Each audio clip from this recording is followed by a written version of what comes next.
Hi, I'm skycat.live. Fuck it, do it live. It is Wednesday, February 7th, 2024. It is 8:45 in the evening. And I'm playing some Rust and some EvE today, and I don't have much to say. It's a late start because I did about 3 hours of, or well, 3.5 hours of singing today. And now Twitch won't change my title, so the whole world thinks that I'm singing still, and that's really fun. I really want to hurt somebody at Twitch. I'm talking hurt them for it. I'm talking like if there was somebody standing in front of me right now fighting with me over the changing of the title, I would want to punch them in the face right now. Because this is incredibly embarrassing. It's incredibly embarrassing. It's embarrassing to watch Twitch do this. It's incredibly embarrassing to watch it do it to me. I don't think anybody else in the world is dealing with this right now. If I had to wager and guess, and I'm just saying, I don't know why it's like that, but it is, and yeah. So, anyways, I don't have much to say here. I'm just gonna get off the main screen now and go about my work. It's a late start. I won't be on that late tonight, and yeah. So, anyways, yeah. Twitch can't even manage a title change, so they make me incredibly angry with that shit. I'm talking really angry. They make me so angry with that stupid, pointless, unnecessary shit. Why would you ever make it possible for the titles not to update? Why would that ever be possible unless the person was disconnected? I don't know, but I look at your incompetence and I'm like, yeah, how do you have $1 billion company? Shouldn't you lose it? If you're this incompetent, shouldn't you lose it? If you can't even manage a title change, shouldn't you lose that company? I'm just saying. It kind of looks like that. It's sort of like if Windows can't do a window, should it still be a company? You know, if Twitch can't update a stream title, should Twitch still be a company? The answer is no, no, no. They shouldn't. Yeah. And it's embarrassing. It's embarrassing to everybody but Twitch and Microsoft when they break down, fail, lie, and generally act like bad developers, you know? And their fucking products don't work. And guess who has to bear the fucking brunt of that? They pass the cost of the fucking weight of doing business over onto the fucking consumer with this shit, and we're the ones who get embarrassed when they can't do a title change. They're not the ones who fucking suffer through that shit. I'm the one who suffers through it. So I'm like, yeah, why do you have a company still? You know? Why do you still have a company, really, if you can't even manage a fucking title change after an hour? You know what I'm saying? Why do you still have a company then? You know? It's sort of like if I were to show up in a taxi cab, but the people don't know that it's a taxi cab. Oh, that's not good. What's this now? Okay.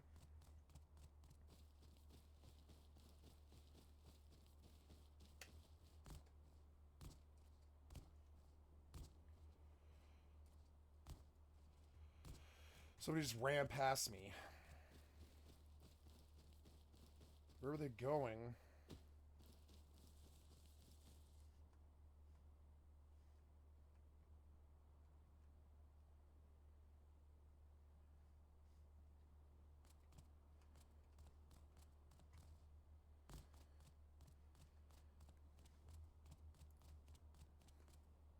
Who was that? Dixie wrecked and Stens on a two horse. Wait, is that a mini heli? It is. It's a mini heli right there. What? Why won't you move? Why won't you move? Okay, well there's a mini heli on my street right there. I'm not sure he saw it.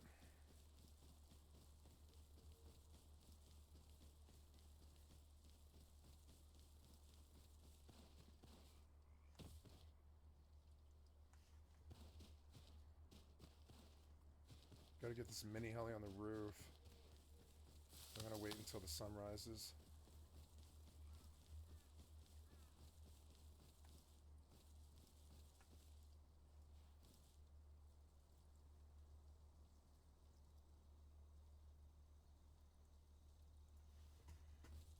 I don't have a light source. Yes, I do.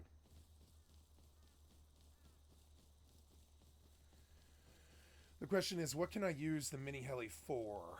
You know?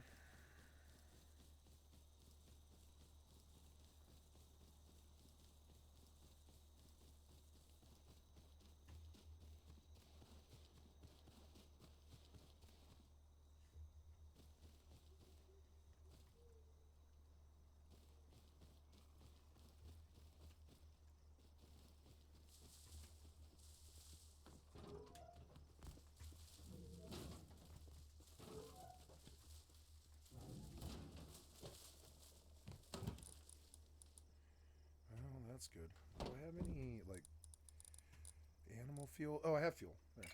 Perfect. Okay. Suppose I'll go up on the roof and expand for a helipad. Make some metal and make a couple of doors. 1, 2, yep. Take some stone. 1, 2, 3, 4. I don't have a lot of wood, so I guess I'll chop wood. Yeah, I'll have to chop wood. That's alright, though.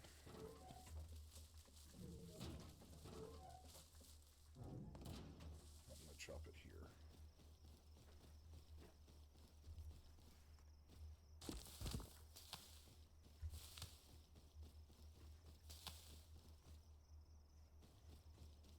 Thought they might have been coming to raid me. I was like,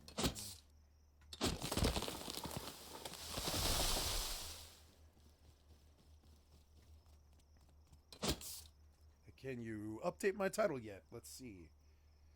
Pieces of shit.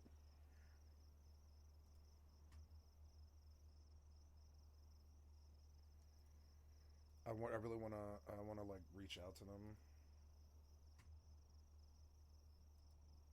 I can't get help or anything. Of course not. Never mind.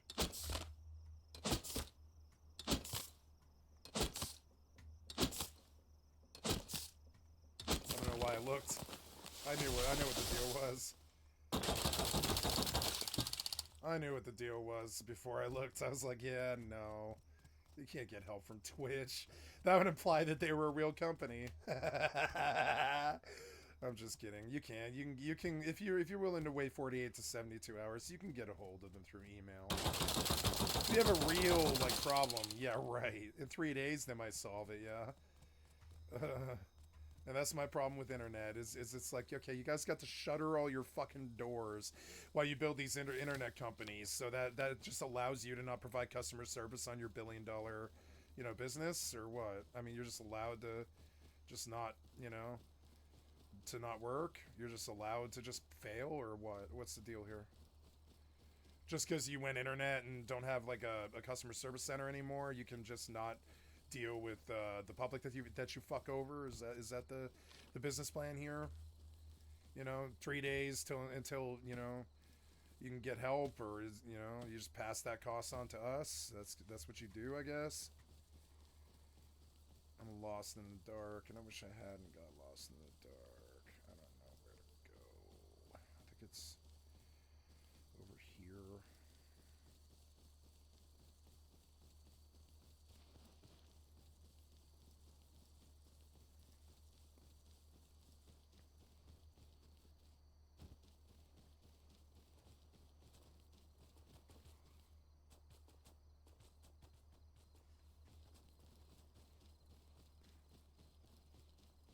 I can't find the road again, and I'm lost. Oh no.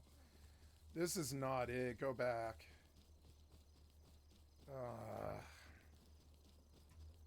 Stupid ass worrying about Twitch not having a fucking customer service center or any kind of help at all. Like, stressed me out, and now I'm lost. Oh my god, and I have all that shit on me too. Where am I now?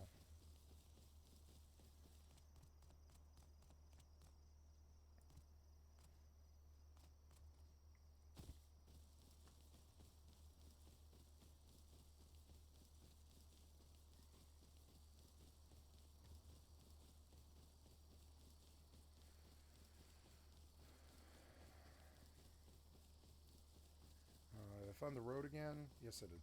Good.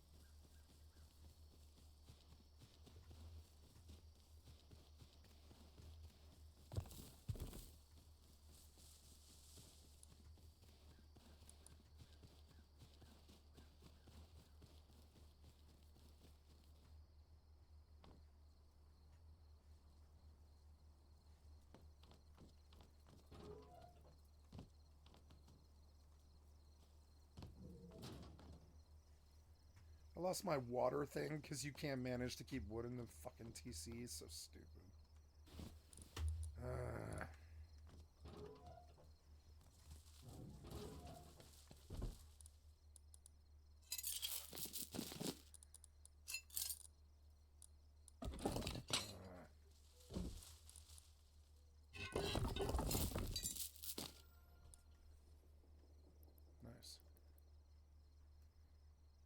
this is finishing though.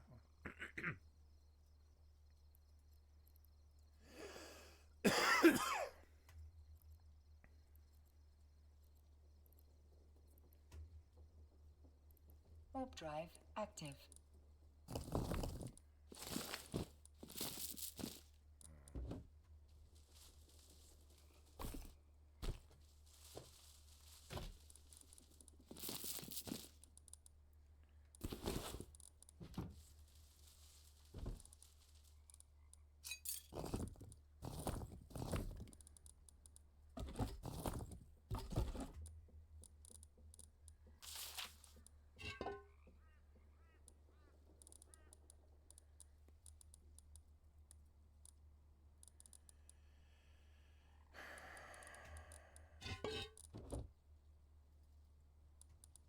Docking request accepted.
See if Twitch can change my title yet.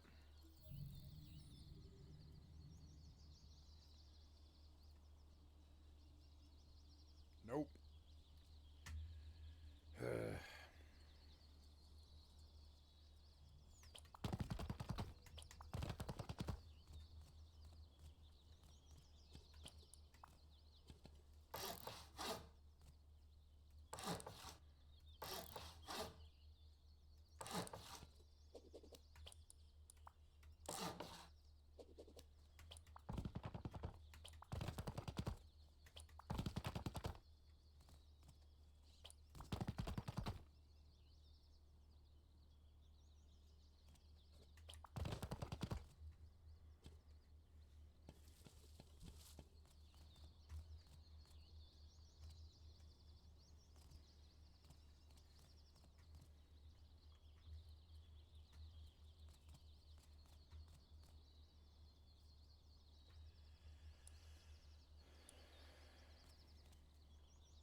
It knows that I need this right now.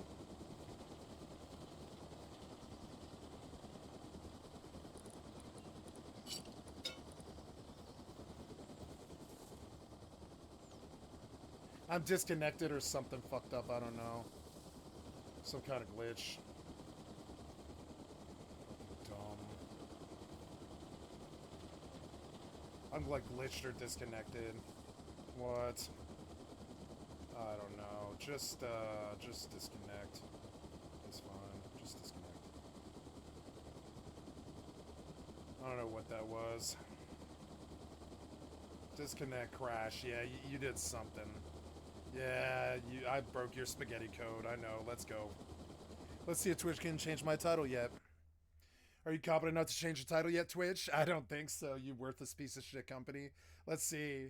Nah, you can't. You just don't have the ability to.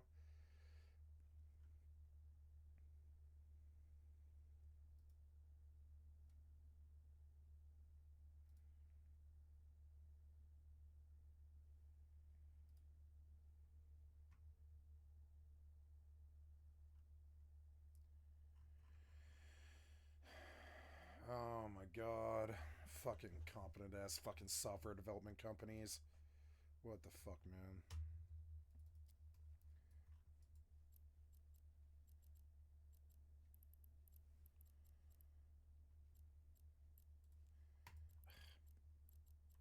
Now it seems like the font's smaller. Like you fucked with the UI or something like that. What did you do?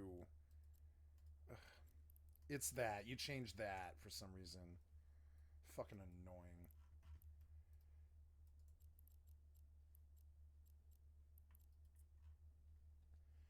Okay, so let's reload Twitch active. Again. Or sorry, Rust again.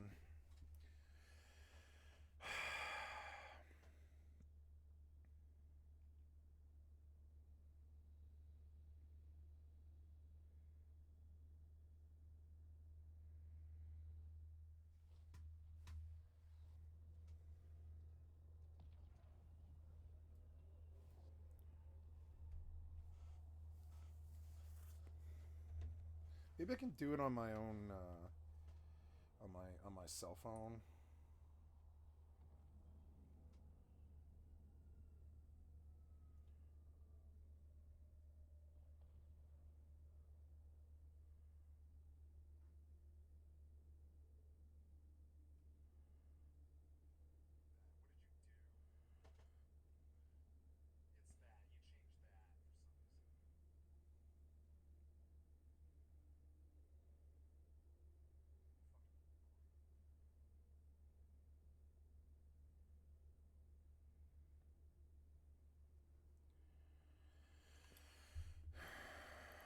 Oh, there's only 2 left. Yeah. Oh well.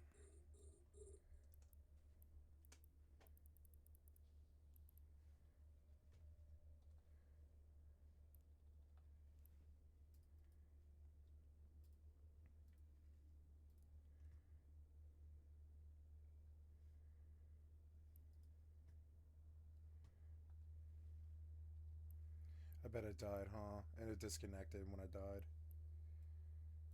That's annoying.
Pretty fun to sit here and relog Rust for no reason.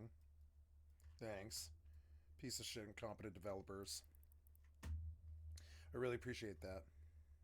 Wasting my time like this every single fucking day on a 7-minute load. Yeah, I really appreciate that. Thanks for that.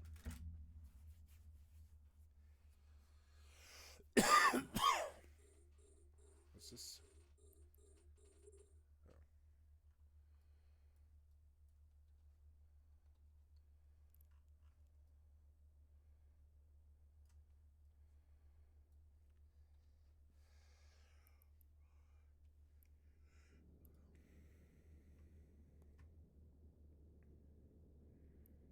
I lost this heli and this kid, huh? I died on impact on the tree, and it just disconnected me out the server because it didn't understand what was going on when the heli didn't blow up. It was like, something happened here, and we're gonna kick you for fly hack or something, and yeah.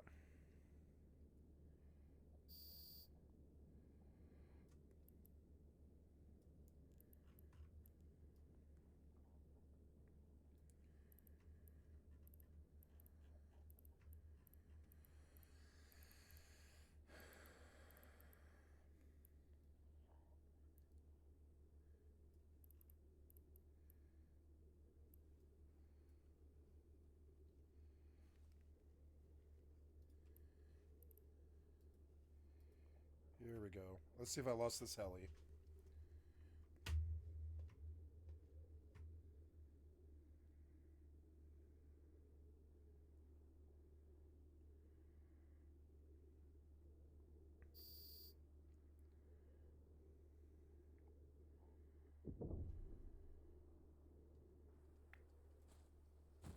Wait, I'm dead? I'm dead. No, I'm not dead. I'm not dead. I'm not dead. I'm not dead. Oh, good. And you didn't even kill the heli? You didn't kill the heli. Yay. Is the heli hurt?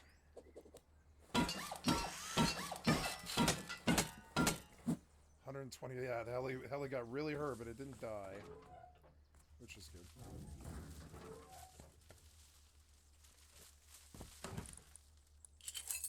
I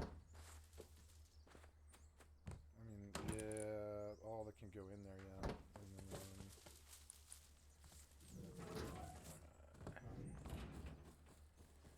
I don't know how I'm going to get out of this situation. I'll have to go downhill, take off, and attempt to land again. Or I don't know. Maybe I can just... I don't know. We'll see. I pulled out the metal. Oh my god, no I didn't.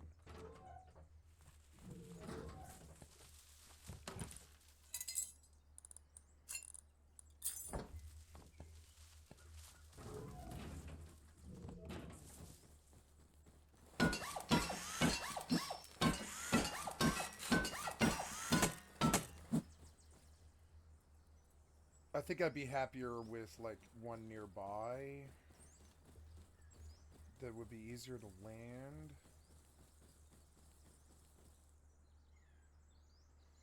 Oh no.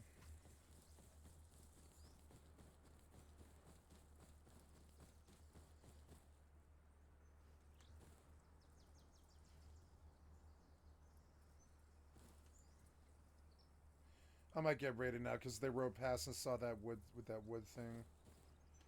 I don't know.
One poster. No. I don't think so. Okay, got a heli banked. That's good. I don't have to go anywhere for it. I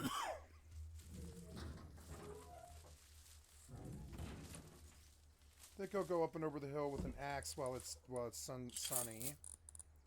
Yeah, and we'll just break an axe mining. No, I'm sorry, mining, but chopping wood. Yeah, we'll bring out that and that, right? And then we'll empty out this as well. Gotta research that. I don't have a research bench down, I don't think, and I need to. Yeah, I don't have a research bench. I'm gonna put one down. What is that? It's like scrap metal. How's this going? Good, I'm still mining. Good. I'm looking for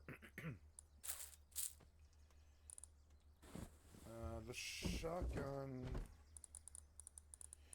can go away for now. I really don't need it.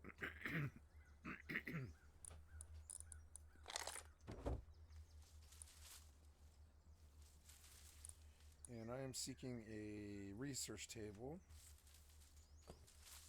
I'm gonna put one right down there.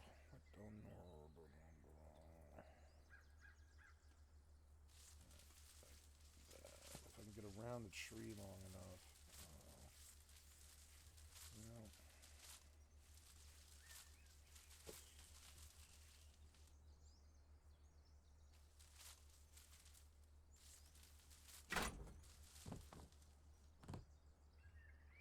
I don't know. It feels like I could have gotten back further. These you can pick up without any problem.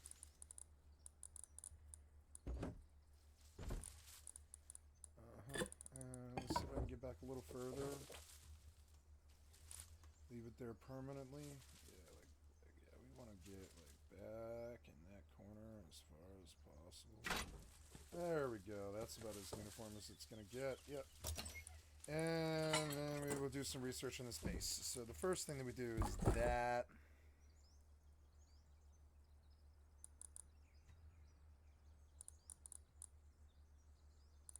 I wish they would let you research jackhammer. I think it's so stupid that you can't. What else should I research there? We're gonna do that.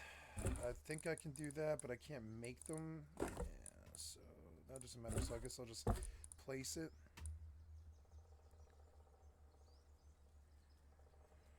I've learned that. That's not a bad thing. I don't want to learn that. And, yeah, I think that's mostly...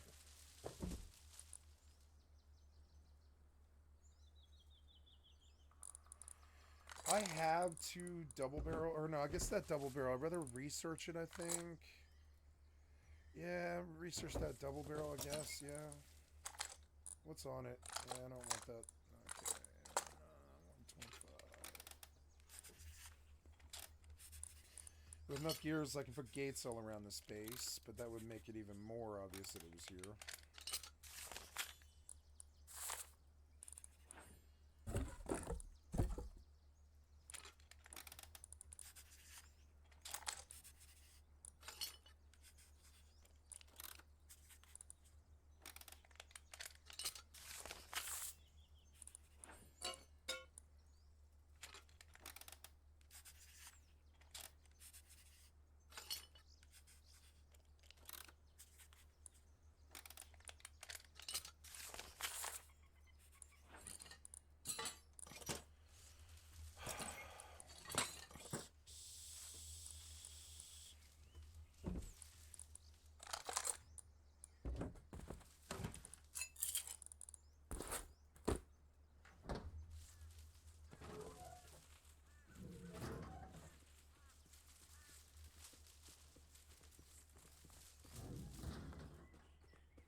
Yeah, right there is fine though.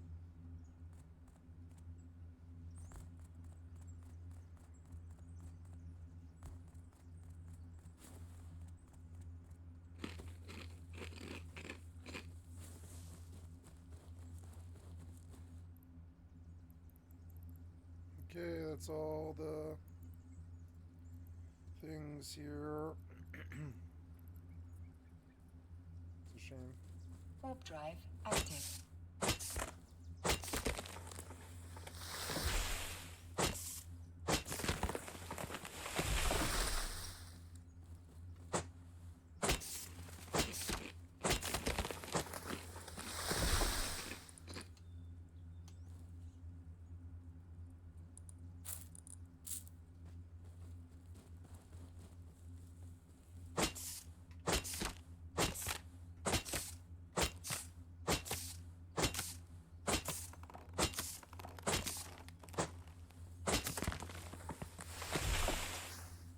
Docking request accepted.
Let's see what's going on in the world today.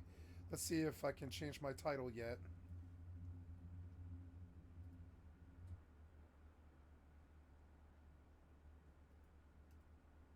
Oh, God.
Oh, there, I got it to do it that time, though.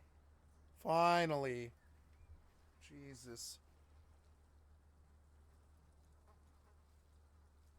There, I finally got it to do it. Yay. I got my Rust out. I got my Twitch to update. It turns out popping it out worked. For some reason.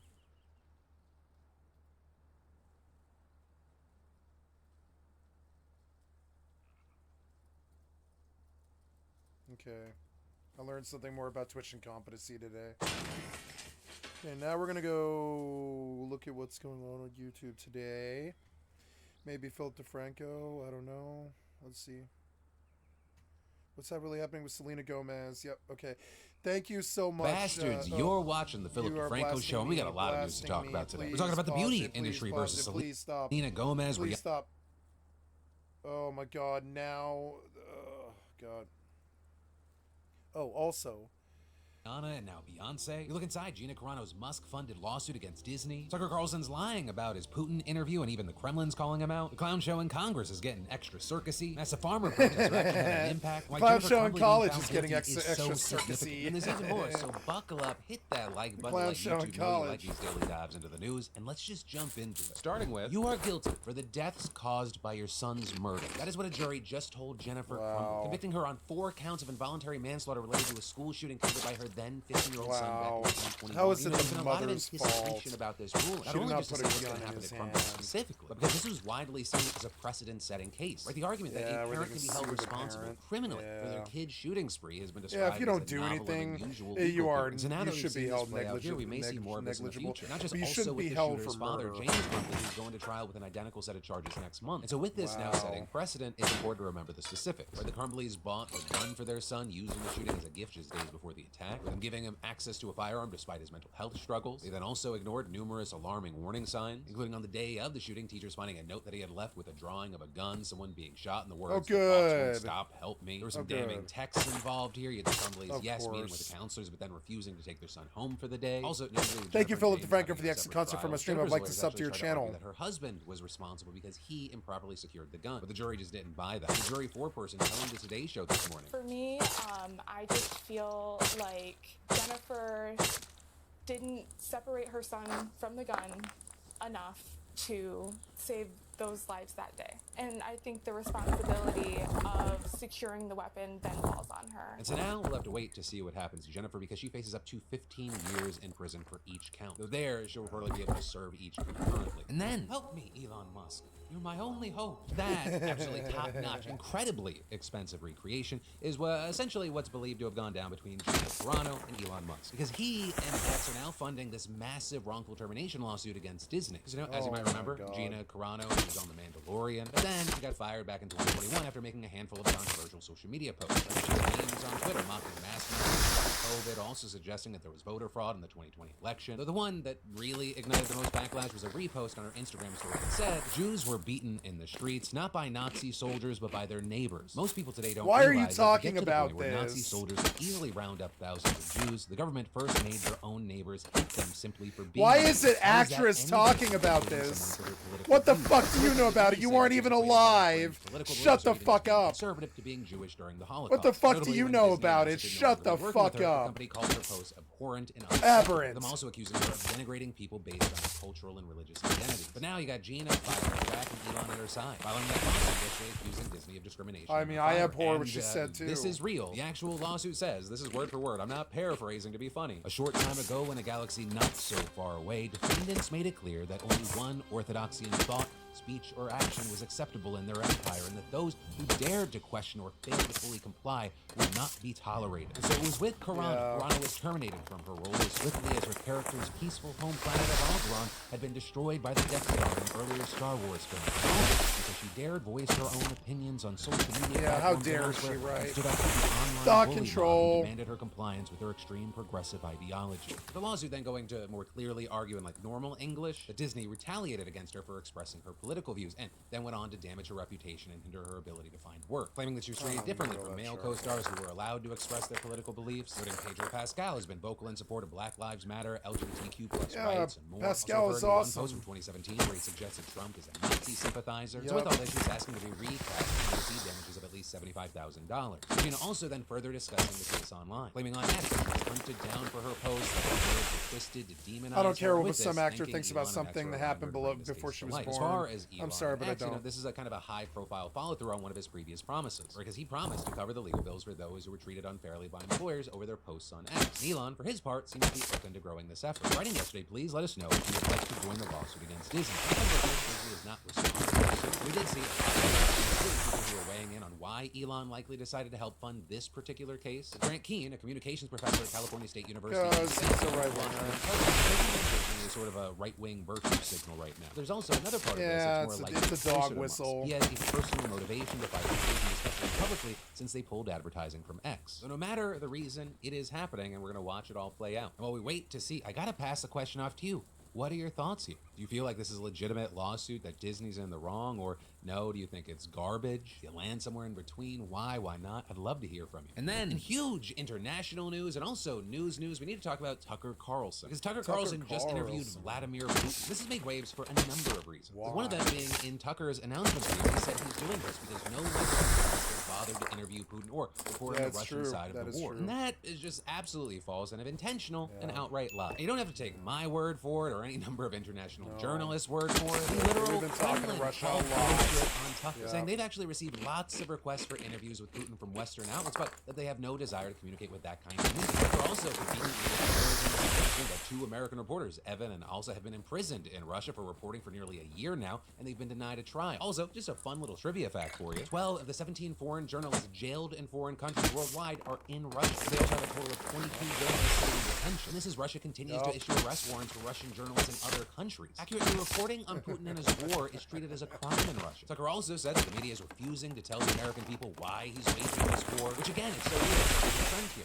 Also not true. American media not only aired Putin's speech on the night that he invaded Ukraine, it was covered endlessly. Pretty much whenever Putin speaks on the war, it's on the front page of every real news site in America. They also said that Americans have no idea what's actually going on in Russia or Ukraine. But any American who doesn't know must just not care, because it's not being withheld from them. Understand that Tucker is not getting this chance because he's the first one to ask, which again, false or outright lie. He's getting this chance because the Kremlin sees him as posing no threat to Putin or his regime. And with what Putin says, he'll either reaffirm it or only slightly push back. Because after all, this is the same guy who said he's rooting for Russia. And why shouldn't I root for Russia? Which I am. Also, with this, Which I am. European officials floating sanctions or even a travel ban for Carlson, but I would say don't do that. Because while Carlson can understandably be criticized for the misinformation that he's peddling of like, oh, I'm the only Western journalist that's trying to talk to Putin. Or also, depending on the quality and the content of the video itself, possibly doing a horrible job and just baby bird feeding Russian propaganda. Everyone, though not in Russia, has the fundamental right to free speech and individual liberty. And that also includes allowing a dictator to stick his hand up your ass and use you like a puppet. But hey, all this is still developing, so follow to stay in the loop. And then, why does every damn celebrity have some beauty product? Because it fucking works. Well, over the past few years, you may have been in the camp of, man, the whole space feels too saturated. Hell, even the New York Times putting out a piece in 2021 begging, dear celebrities, please stop churning out beauty brands. Well, they didn't stop, and they just kept making more and more money. Nielsen IQ now releasing data after following 43 celebrity beauty brands and finding that they passed $1 billion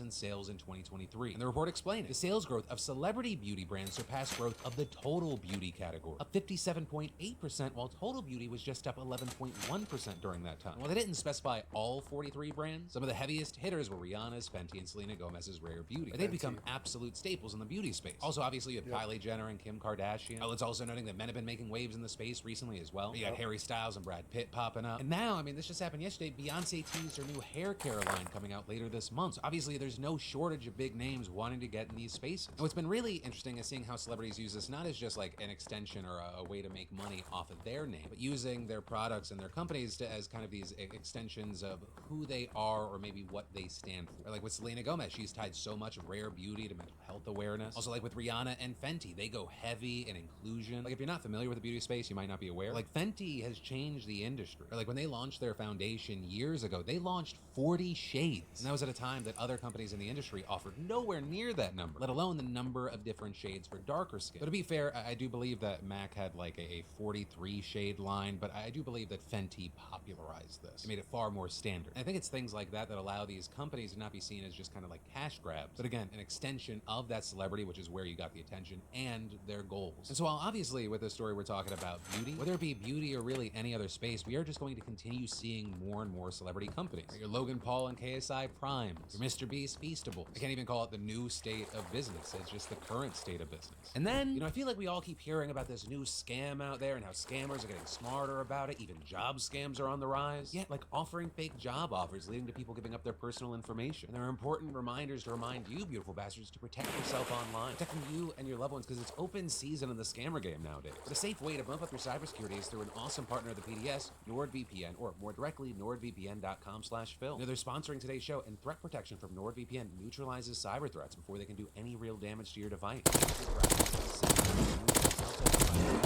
File stops you from landing on malicious websites and blocks trackers and intrusive ads on the spot. And a bonus, once you enable threat protection, it's constantly on the lookout even when not connected to a VPN. Not to mention that one account lets you connect and secure up to 6 devices in any combination, so you can actually protect yourself and a loved one or two. So go take control of your internet experience today and go to nordvpn.com/Phil to get a huge discount on a 2-year plan plus an additional 4 months free. That's nordvpn.com/Phil, the best deal on the internet, and it's risk-free with Nord's 30-day money-back guarantee. And then, Republicans in Congress are a mess right now. Like a fire festival porta potty took human form. Last night, you had chaos reigning in both chambers. You had House Republicans, even if just temporarily, taking a humiliating L, with them failing to impeach Homeland Security Secretary Alejandro Mayorkas, because Republicans had advanced 2 articles of impeachment against him for what they said was willful and systemic refusal to comply with the law and breach of public trust. That, of course, despite the fact that they have no evidence of high crimes and misdemeanors, which is, widely seen as important when you are trying to impeach someone for high crime and misdemeanors. But despite that, the GOP still brought it to the floor thinking they had enough votes. But it ended up playing out like a soap opera. The Republicans thought they had the votes because only 3 Republicans were joining Democrats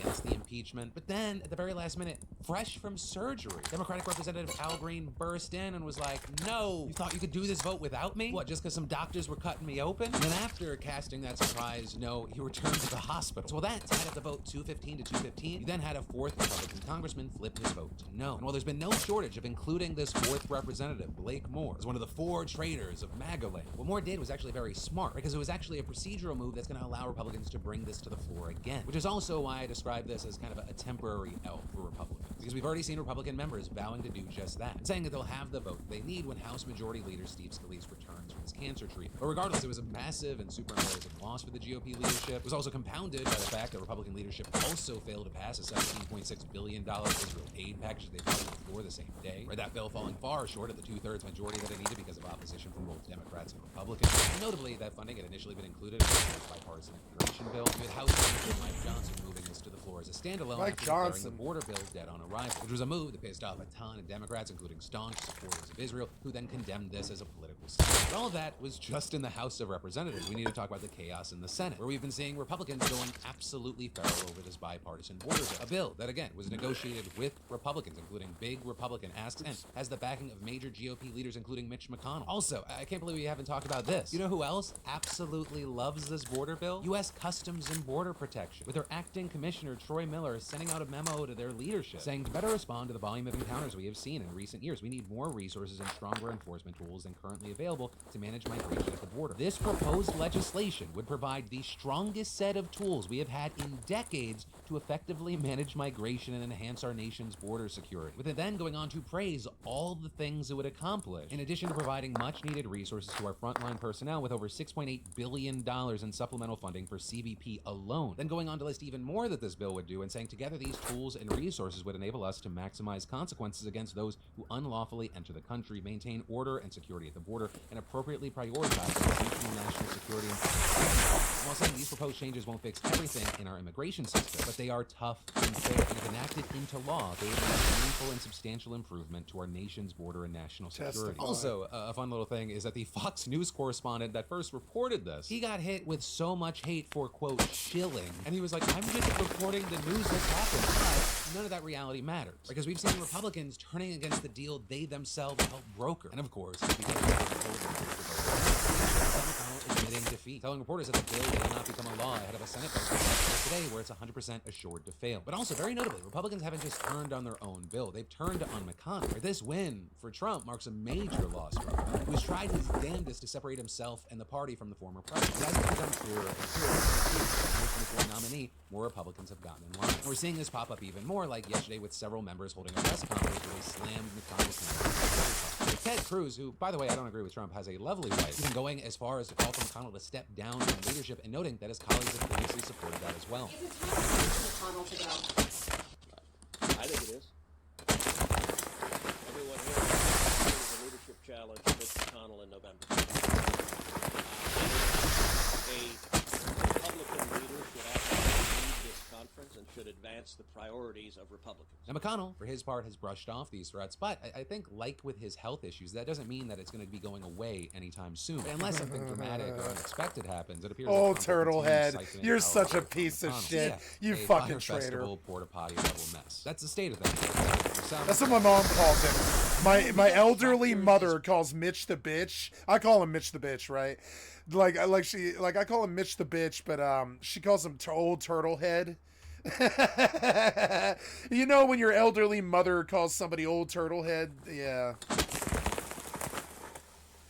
That it's a sad state of affairs that they've turned this country into. Their second day of protest over the European Union's farming policies. And these protesters in Spain using their Fucking tractors to block turtlehead. national highways in. According to Reuters, they've blocked. That's my 50 elderly major roads mother. across She's the like, country. old Also, on the turtlehead East did Coast, this they've blocked today. And I'm access like, to the port of Castellón, blocking the main entrance with their tractors, burning tires, and staging a sit-down protest. And there, notably, it never became violent. They were eventually removed one by police. The protest certainly wasn't limited to just that one port. A state news agency reporting that 1,000 tractors were making their way to Barcelona city center. We saw them blocking traffic and meeting with local authorities to discuss their grievances. And again, these are just a couple of examples. You have farmers protesting across the country. And there's a major demonstration planned for Madrid in a few weeks. And all of this is part of a larger protest happening across Europe. Right? France, Belgium, the Netherlands, and Italy all seeing similar protests for similar reasons. And according to the BBC, right, a big part of this are the regulations that make up a part of the EU's common agricultural policy combined with high costs for fuel and energy. So it's making it hard for farmers to turn a profit. And with that, one protester saying, the costs when it comes to producing wheat and barley are very high. You've got to pay for fertilizer, pesticides, fuel.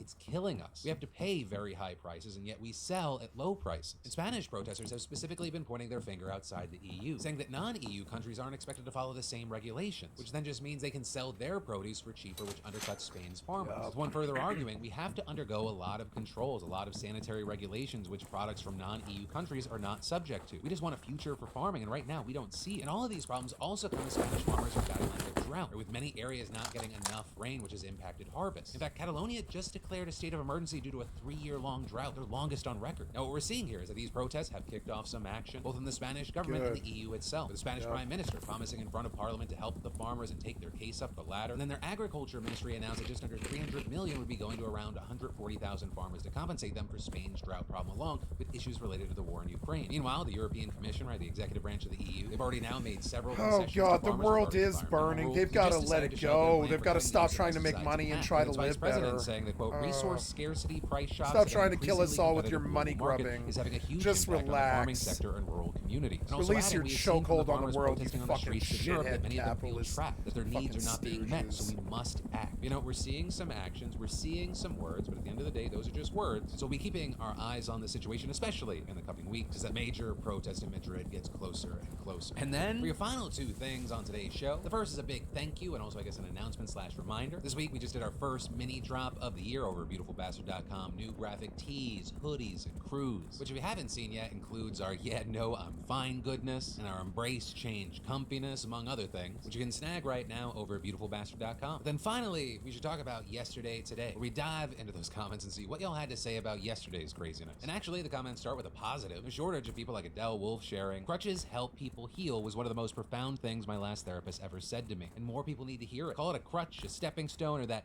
little wheelie Neil scooter. Take every opportunity to heal more deeply and become strong enough you don't need the crutches anymore. The people also commenting, yeah, it's about balance. Right, saying things like things always get lost somehow. If you use a crutch too long, atrophy sucks, but crutches are needed. And Jeremy L saying a crutch can be easy to become reliant on because it takes intention and effort to get off of them. And others adding not using a crutch can actually be far more dangerous than using them too long, which I also think comes back to like most things in life. There's stuff out there, and a lot of like the whether this is a good or a bad thing, it's on the how you use them, how you interact with things. Also in those comments, there was a lot of conversation around the leaked audio story, or the one that resulted in the $25 million defamation judgment. And a lot of the conversation had to do with the excuse or the explanation. The guy that went into the rant where he said effing N-words, that he said it was because of his blood sugar. Y'all saying things like, as a type 1 diabetic, I can confidently say we do not turn into grand dragons when we have high blood sugar. Though Eric Young, not believing it, saying sounds like something a high blood pressure type 1 diabetic that transforms into a dragon would say, but I don't know. Can't from EC adding high blood pressure diagnoses. Fatigue, joint aching, over-the-top racism, reduced sense of smell. Yeah, that makes sense. Racism. And in general, there was just a lot of love that we did that deep dive into advanced recycling and all the bullshit around it. So if there were a lot of reasons for you to catch up on that show if you missed it, that's definitely one of them. But that is where we're going to end today's show. But don't worry, I'm not going anywhere because my name's Philip DeFranco. You've just been filled in. It was good. It was good about... I'll see you right back here tomorrow.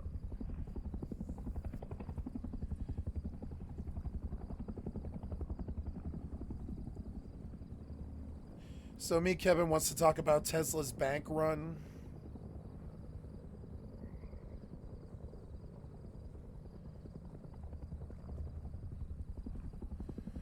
Skill Up does not like the new Suicide Squad game, but I mean, like, wow, that surprises me, because usually you do. Andrew Callahan's Hopping the Border came through 8 hours ago. We'll listen to this. Go, Andrew. You're the best thing on YouTube right now, I swear to God. Through the Mexican border. Thank you, Andrew Callahan and Channel Everywhere 5. you look, you see free-range cows. Vacas. Vacas. Vacas.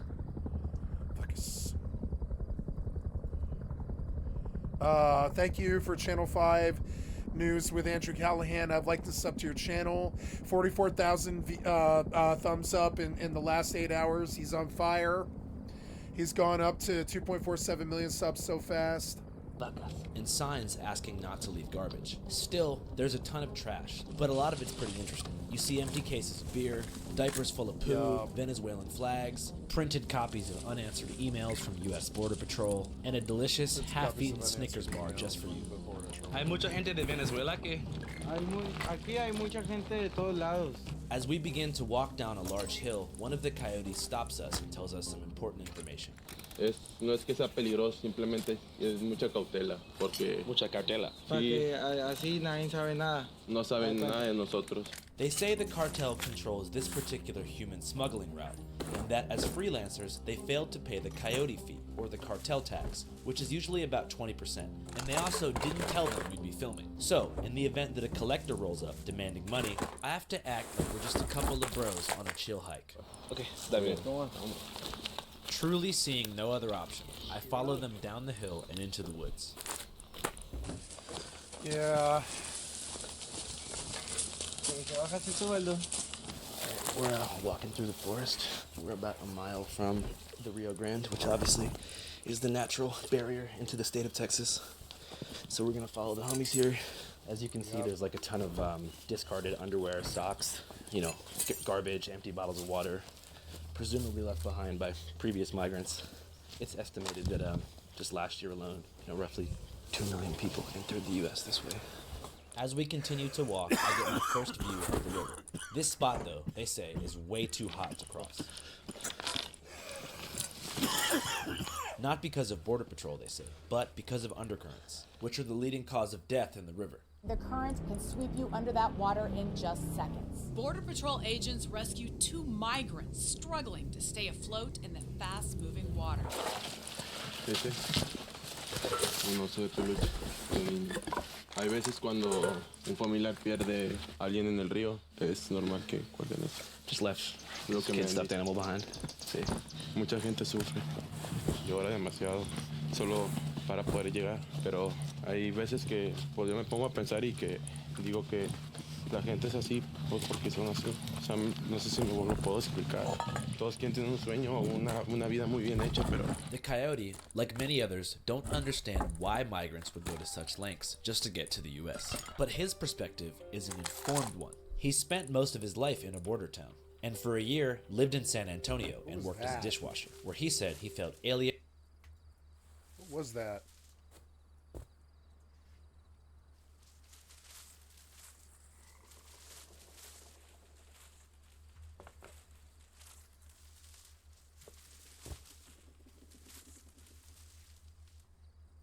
I like this space, but it's also a little scary. You can't block anything out. You can't go hide visually from anybody. Just gonna check my player report here. Yeah, nobody's been near me recently. So, anyways. Alienated, exiled, overworked, and depressed. He estado encerrado, trabajando encerrado. Es lo único. But does admit the service wages were much higher. Yet, so was the cost of living. So he was barely able to make any money. This equation is something that very few economic migrants seem to be aware of, which points to a larger issue, which is the widespread proliferation of American dream propaganda in developing nations. Every migrant that I've spoken to, from Senegal to Guinea to Guatemala and to Bangladesh, believe, without any prior experience or really contemporary information about the problems facing American society, that America is paradise, heaven on earth, a place of free elections, free press, and unlimited social welfare programs. I just been swiping for EvE. Go to the bank, get a stack at least. This is here better than selling peas. I made some rap that I couldn't believe. But unfortunately, this is not the case. The Department of Justice says a rapper who bragged in a music video about getting rich from an unemployment scam is now facing federal charges. America is in a bad spot in a number of ways, and it seems that most migrants are not aware, as I mentioned, about the skyrocketing cost of living yet stagnant minimum wage in every major U.S. city that's eroding the working class in cities like San Francisco, where many lifetime city natives have been priced out in the past couple years. Yeah, it's fucked up. It's impossible to live here. The rent is rising. Minimum wage is the same. No parking. If you get a parking ticket, nigga, that's a whole check right there. You need to work 3 jobs just to live in a 1-bedroom in Zombieland. But most migrants seem to be programmed with the opposite vision of America and seem to have been swindled by an aggressive, multi-generational PR campaign, which in my view has totally misled them and left them in the dark on very important information. They're unaware, for example, about the ongoing cold class war in all of America's major cities, or that the majority of US citizens have been strategically divided into politicized consumer groups by the investment firms who control the mainstream media. They've been using the border issue to stoke the flames of an internal culture war between Americans by pulling on liberal heartstrings with migrant sob stories, while simultaneously stoking conservative anger by blaming the global economic crisis on Joe Biden. But both angles are deployed by the same propaganda apparatus whose primary goal is to generate revenue by bringing clicks and engagement to legacy media, which will collapse, but not yet. In the meantime, legacy media's purpose is to distract and divide. Not Trump or Anyways, anybody. back to the forest. Me and the coyotes find a gap in the trees, and there she is, the US of A, home to bald eagles, corn dogs, and gangster rap, drive-through Starbucks, Roll Tide Rush Weekend, apple pie, and the Island Boys. I also see the barbed wire the newsman has been hollering about for the past couple weeks. Razor wire remains up along the U.S.-Mexico border even after the Supreme Court ruling allowing federal immigration officials to remove it. Texas has argued that the razor wire is repelling migrants from crossing into the country illegally. It appears that President Joe Biden and Texas Governor Greg Abbott have been involved in a vicious dispute about having more or less razor wire right there. Biden wants less and Abbott wants more. But it doesn't matter because the majority of river embankments on the American side have no barbed wire at all. It's a non-issue and a distraction, designed to create controversy from afar. Go, Andrew! Thank you for fucking telling the truth. He says this it's is a a perfect non-issue. place I'm to so cross, sick of but their he's worried bullshit it's a about the bit too border. deep. Y si él mira que está hondo, busca otro lado. Si no está hondo, pues por ahí pasamos los 4. Los 4 agarrados y pasamos. ¿Ustedes van a pasear con nosotros a los Estados Unidos? This may sound a bit amateur, but I didn't realize up until this point that we were actually gonna cross the river ourselves. I was expecting just like a tour of their route, but obviously they had other plans. Y luego de ahí ya cruzamos para los Estados Unidos. Sí. Go for the gold. Ah, sí, como $5,000. God damn it. It was also going to cost us $5,000 a piece. This was not discussed, but I wasn't sure what to do. So, eso es la primer parte. La primera parte es esta. Okay. Y luego necesitamos conseguir alguien que nos levante. Me cuenta es un carro y ya nos sube hasta San Okay. Pero tenemos que caminar, a de cuenta, I think he's hasta fucking with his Uvalde, citizenship hasta here, ahora and he se lo shouldn't traigo. do At this. this point, it became quite obvious that I was in far too deep. Yeah, the you're coyote in too told me deep. that after crossing the river, we had to walk from Eagle Pass to Uvalde, Texas, which is over 67 miles on foot. How would this be possible? According to Apple Maps, it said it would take over 24 hours. We had no water. Plus, we apparently owed these guys $5,000. Looking back, I would have asked to turn around, but we were in far too deep. And while they're being pretty cool, you never know when a switch could flip or something. Abruptly, the younger coyote asked me to duck down because a border patrol boat was speeding by.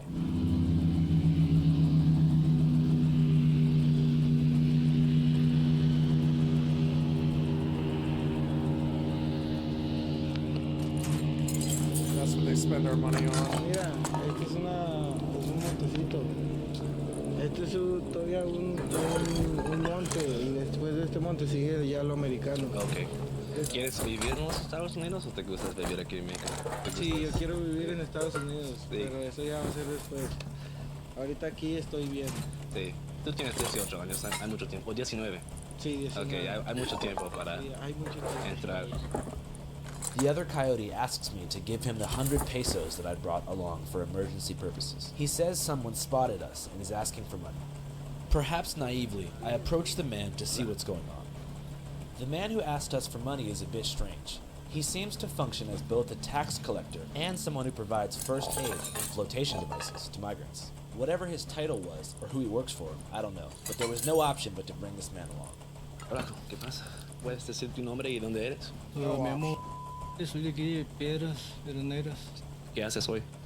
Pues aquí apoyando a la gente que va cruzando, lo estamos apoyando, cruzan y a veces no traen su chaleco, no traen protección para el agua, ¿verdad? No traen salvavidas y pues los estamos apoyando, ¿verdad? En eso, para que no vaya a haber un accidente o algo, porque la gente no conoce el río y llega y nada más quiere brincar y cruzan con los niños en los brazos y pues yo también tengo hijos y eso es lo que... As we learned in our previous episode, the Rio Grande is 4 feet and 9 inches deep, and 58% of Mexicans reported as not being able to swim. So many children and older grandmothers who try and cross the river into America but are below 4'9" end up drowning. 3 migrants have died near Shelby Park in Eagle Pass.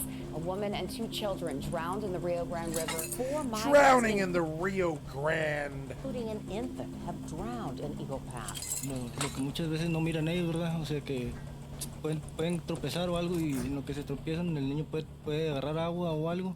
Y sí, pues a veces no les ayudamos, pero les avisamos, ¿verdad? Es peligroso, aparentemente se mira tranquilo, pero sí hay lugares donde está hondo y puedes ir caminando y de repente pisas y te hundes y poquita corriente que haya en ese pedazo te lleva. Sí, ¿qué tipo de trabajo haces? Creo yo, anda entre los $7,000 y $10,000 en entrar a los Estados Unidos. Me queda cerca del río y vengo aquí al río a ver en qué puedo ayudar y a veces me dan algo de dinero, ¿verdad? Y... Sí, gracias mi amigo para la entrevista. Sí. Chile, ¿tú quién eres, compa? Despite his good Samaritan framing, we had no option but to pay him for his services. Still, apparently this is a bad place to cross. Our coyote points to the water to show me something. Pues hay varias ocasiones que hay muertos ahí en las pelotas naranjas. Yo le digo las pelotas de la muerte, ¿verdad? Porque cada vez hay muertos ahí. He points to the orange buoys in the river, installed by the state of Texas to deter migrants. A disturbing discovery at the border. Security officials found a body trapped in the buoys recently placed in the river across from Eagle Pass. The coyote says that on multiple occasions he's seen dead bodies trapped in the buoys, so we'll need to keep walking. But stops to tell me that he believes the Border Patrol boat from earlier has been following us using infrared heat sensor cameras. Out of nowhere, the first aid collector man starts hauling ass and my coyote follows. Naturally, I run after them for about 10 minutes until we finally get back to a new spot in the forest. Once again, they bring up money. So kind of what they were saying was that right now the standard market rate for an average border crossing with a coyote is between $3,000 and $5,000. I'm not sure how they expected me to pay them, but I wasn't worried about that. My primary concern was getting back into America. Once there, I'm sure we could easily arrange some kind of wire transfer or something. But I didn't feel that a remote forest in Mexico was the place to negotiate, so I kept going. Alright, so we just made it on a Either. maybe Smart. mile-and-a-half hike through the Don't woods. negotiate with these and now we're men. here on the banks of the Rio Grande. I hear the sound of a machete striking a tree behind me in the distance, so I turn around.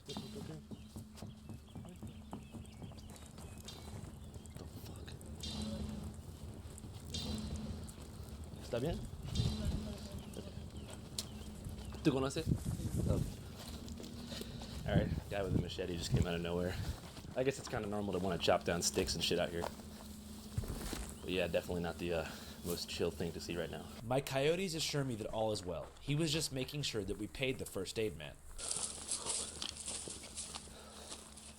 And after a final plunge deep into the woods, we found ourselves at the perfect embankment.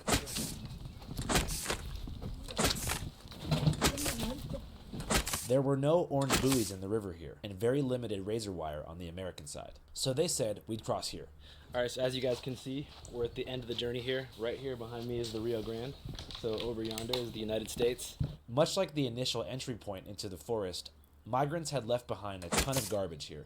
We got a ton of garbage here. We got a children's coloring book right here. I hope they're doing well, but I must say they did not do a very good job. But it's all good. Let kids be kids. There was also a bunch of dudes there, just hanging out. We got like a Mexican Ernest Hemingway figure down here. Just fishing and wishing people Be careful. You have a good trip. Be careful. I'm not sure why, but Ernesto's words gave me the confidence boost that I needed, and the coyotes said it was good. Come on. They're not gonna let the gringo die. They're not dumb. All the world's Congress will come summoning After in. stripping down to my boxers and taking off my shoes, the reality of the risk that we're about to take begins to set in. At this point, I wonder if this whole thing was worth it.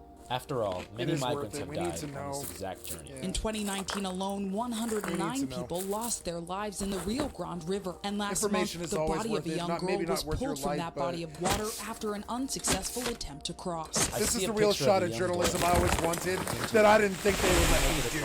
You know, to America I would for do a his better job. life. Doesn't scare There's me at no way to all. know. There was also the physicality no of it time to scares me. ask The rest of it questions. doesn't. The first coyote was already in the water, and it was my turn. Yep. Step by step, I inch myself down. And after a few small strides, I reached the water. From there was only one way to go.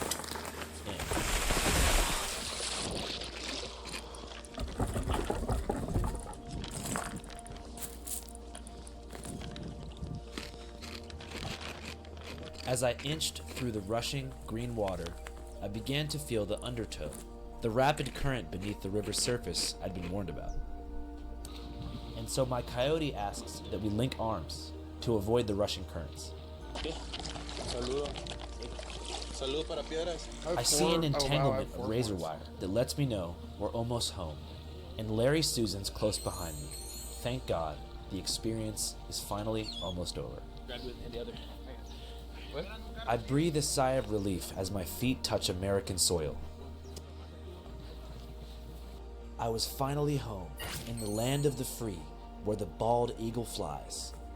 Sure, we had 76 miles to go until Uvalde, but at least I made it across the river, and away from Mexico. You're white. Suddenly, my coyote ducked for cover and told us to be quiet.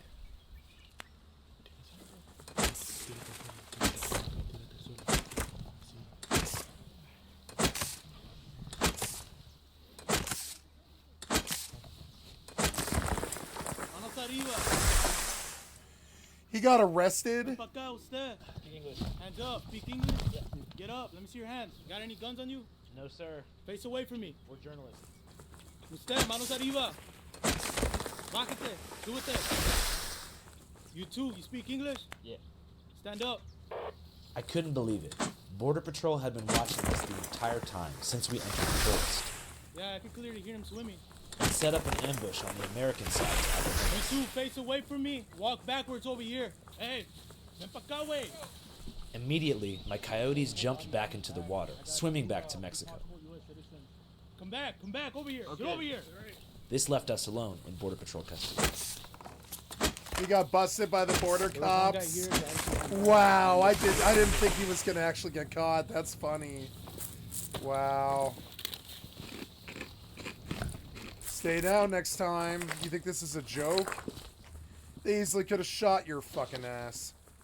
You're lucky. I think he thought this was a joke, or that it was all just going to be easier than he thought it would be. No. I think he probably stay down most of the time and move slowly most of the time. It's 70 miles. I'd be okay with that taking 5 days, frankly. Go about 10 miles a day, range through them step by step. Wow. After crossing the river, Andrew and his cameraman were arrested by United States Border Patrol for illegal entry into the United States. They did not realize this, but what they did was a federal felony offense called failure to report. Andrew caught a After felony. being arrested, they were driven to a migrant processing center and placed under detainee status and held for several days, much of which was spent in solitary confinement. Thankfully, Channel 5 personnel were able to recover their memory cards, which is how you were able to see this footage. But our team also took things a step further while Andrew got was busted detained. by the Using feds. details he gave to us over the jail phone, we hired a video game designer to create a graphic recreation of the things he saw and heard on the inside. And we compiled these animations and voiceovers into a documentary. If you'd like to see it, go to our Patreon, Want to see inside the border station? www.patreon.com/channel5. That might be a bad Again, idea that's to do. That might be illegal as well. They might get canceled for www.patreon.com/channel5. that. As many of you know, we are primarily crowdfunded and supported by your monthly contributions. Free the guys and free C-Mac the Loke. Free C-Mac! Fuck the authority. Channel 5 News. But this is the best number. We don't fuck with costers. We don't fuck with costers. Best number. Free C-Mac. Oh, man. Tesla stock faces a crisis of confidence, much like a bank run, which is Never been almost busted what by we the saw feds, in but they've helped me before. 2023 in March, and what we're potentially seeing now with New York Community Bank. In this video, I'm going to provide potential solutions with a 5-step plan for Tesla, as well as what you might think as a Tesla investor or investor in Tesla stock. But I want you to start Helped me by recently. thinking about this. Who do you think gets sued more? Doctors who are nice or doctors who are arrogant? Doctors who are Should arrogant. be obvious, but it might not be something you've considered before. Nice. See, It's gonna even be if nice, you're but I think you're wrong, arrogant. people have confidence in people they like. So, with doctors, reality is nice doctors, even if they're wrong, tend to get sued way less for medical malpractice than arrogant doctors who are wrong. And the same thing that's true with doctors getting sued is true with banks and bank runs, and with stocks like Tesla. See, bank runs are simply a crisis. Thank you. Meet Kevin for the excellent concert on my stream. I've liked and sub to your channel. Of confidence. New York Community Bank went down as much as 14% today. They got hit with their first lawsuit, and Moody's downgraded the bank. Yet the stock moved positive before the end of the day. The company laid out extremely clear expectations and plans. Not only did they replace their executive chairperson and said, look, here's the reality.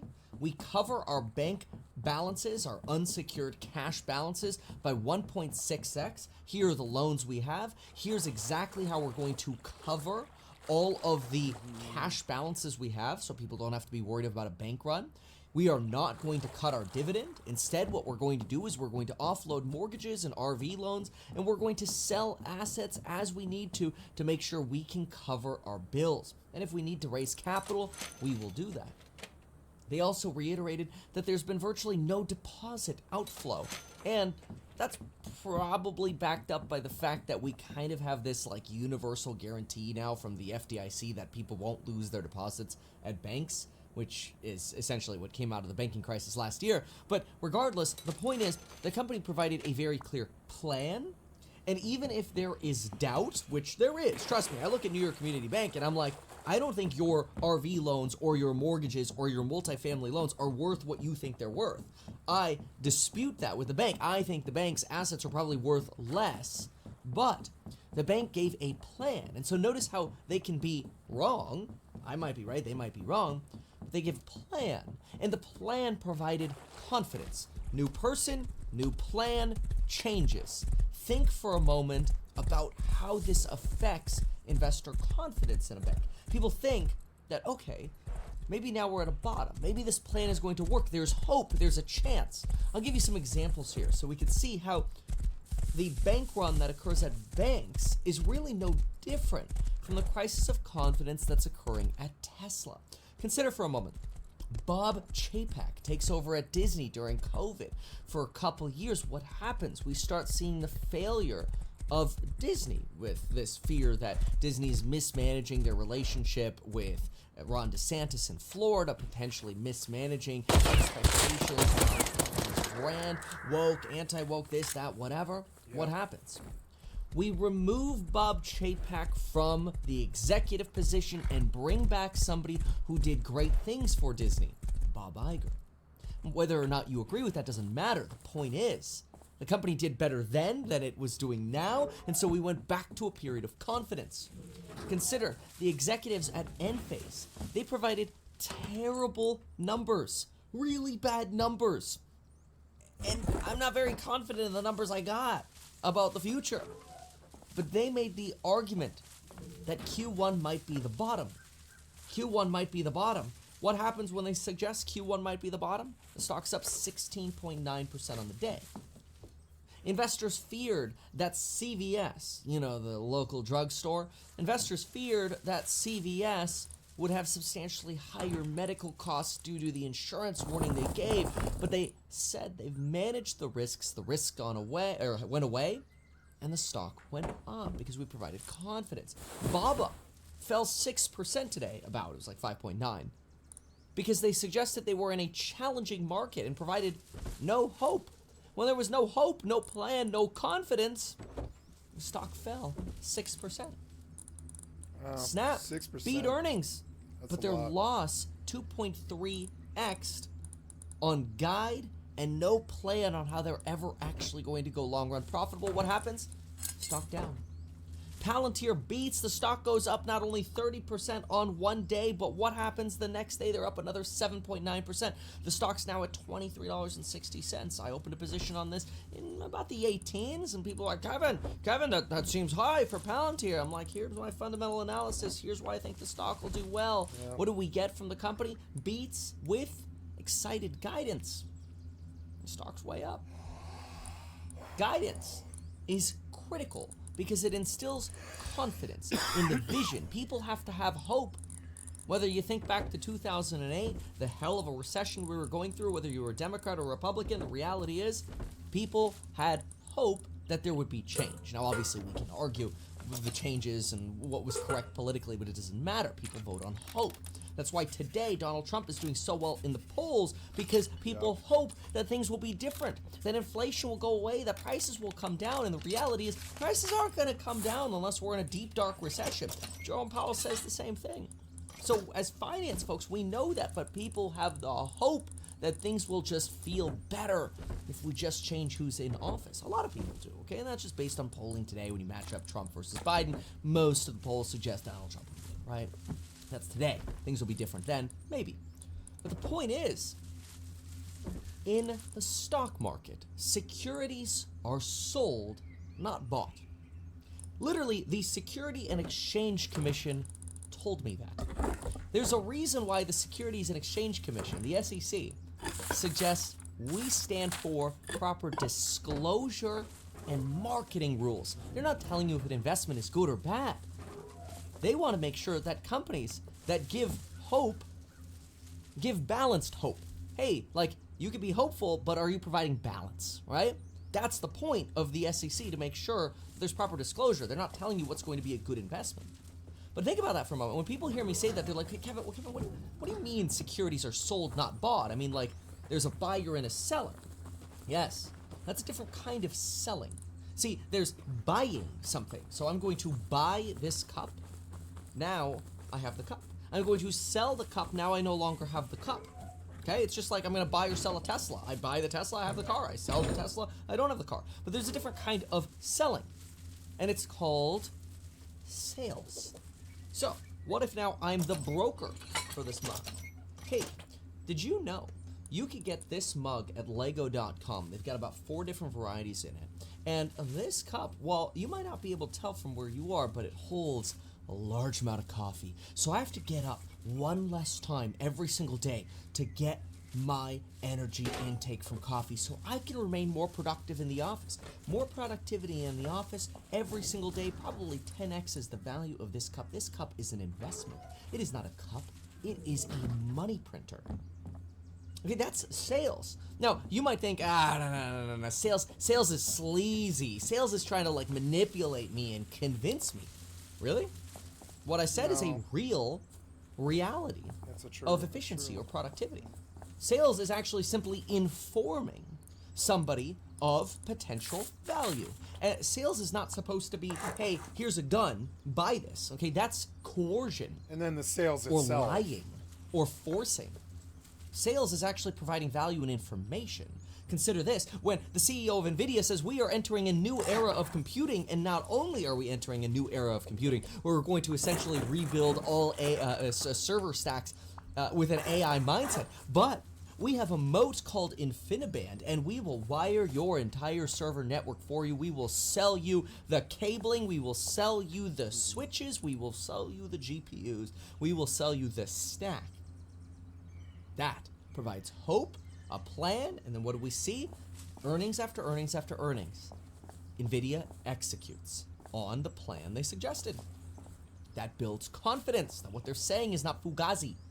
AMD says, hey, we don't have InfiniBand, but you know what? We don't need InfiniBand because we're going to work with Broadcom and Cisco and create the ultimate Ethernet consortium, which is your direct competitor to InfiniBand.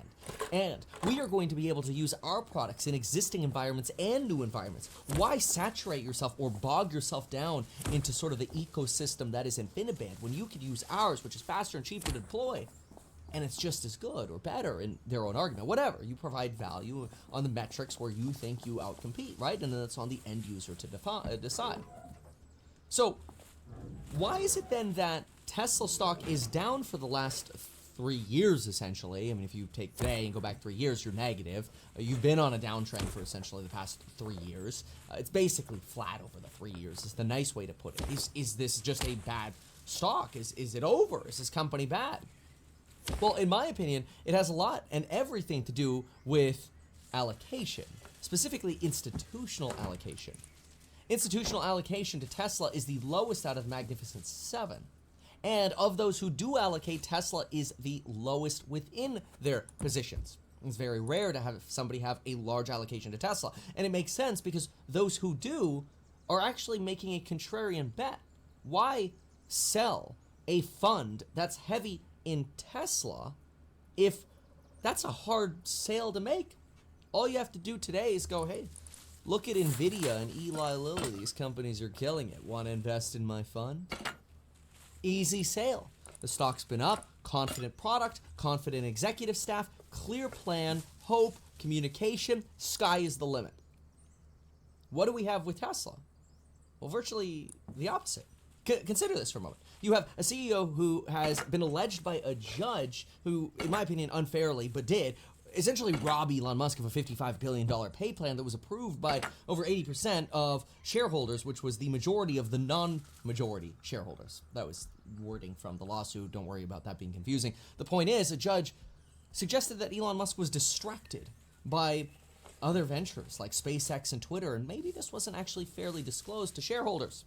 You have a CEO who's accused of doing party drugs with board members who contributed to his stock comp plan's creation. You have a company that responds to press inquiries with a poop emoji.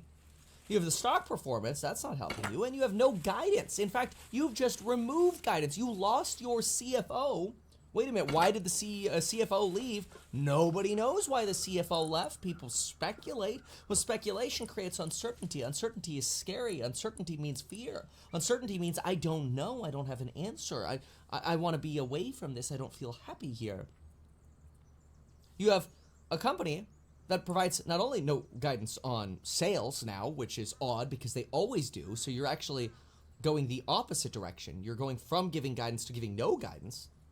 But there's no guidance on margin, on vehicles, on vehicle roadmap.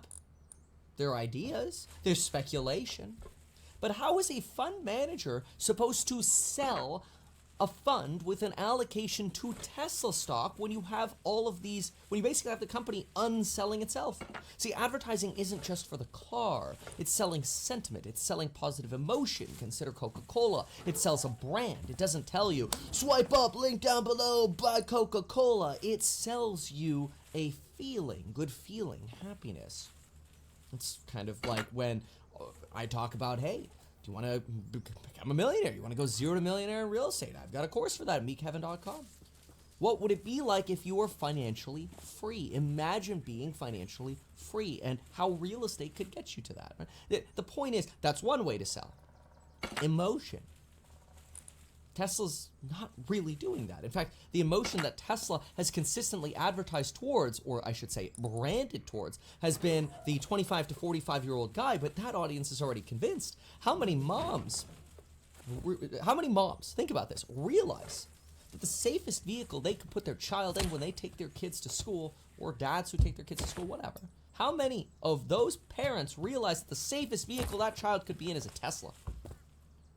When I take my family somewhere, I think to myself, Lauren, we need to take the Tesla and not the Sienna because it's safe. We're going to not only have a co-pilot and FSD, but the vehicle itself might perform better in a crash. What do you get when you bank at JP Morgan during a banking crisis? You get at least hope that JP Morgan's going to get bailed out by the Federal Reserve, that your FSD is better, that your safety is better, right? JP Morgan, during a banking crisis, is literally the mop. They go around and mop up other banks.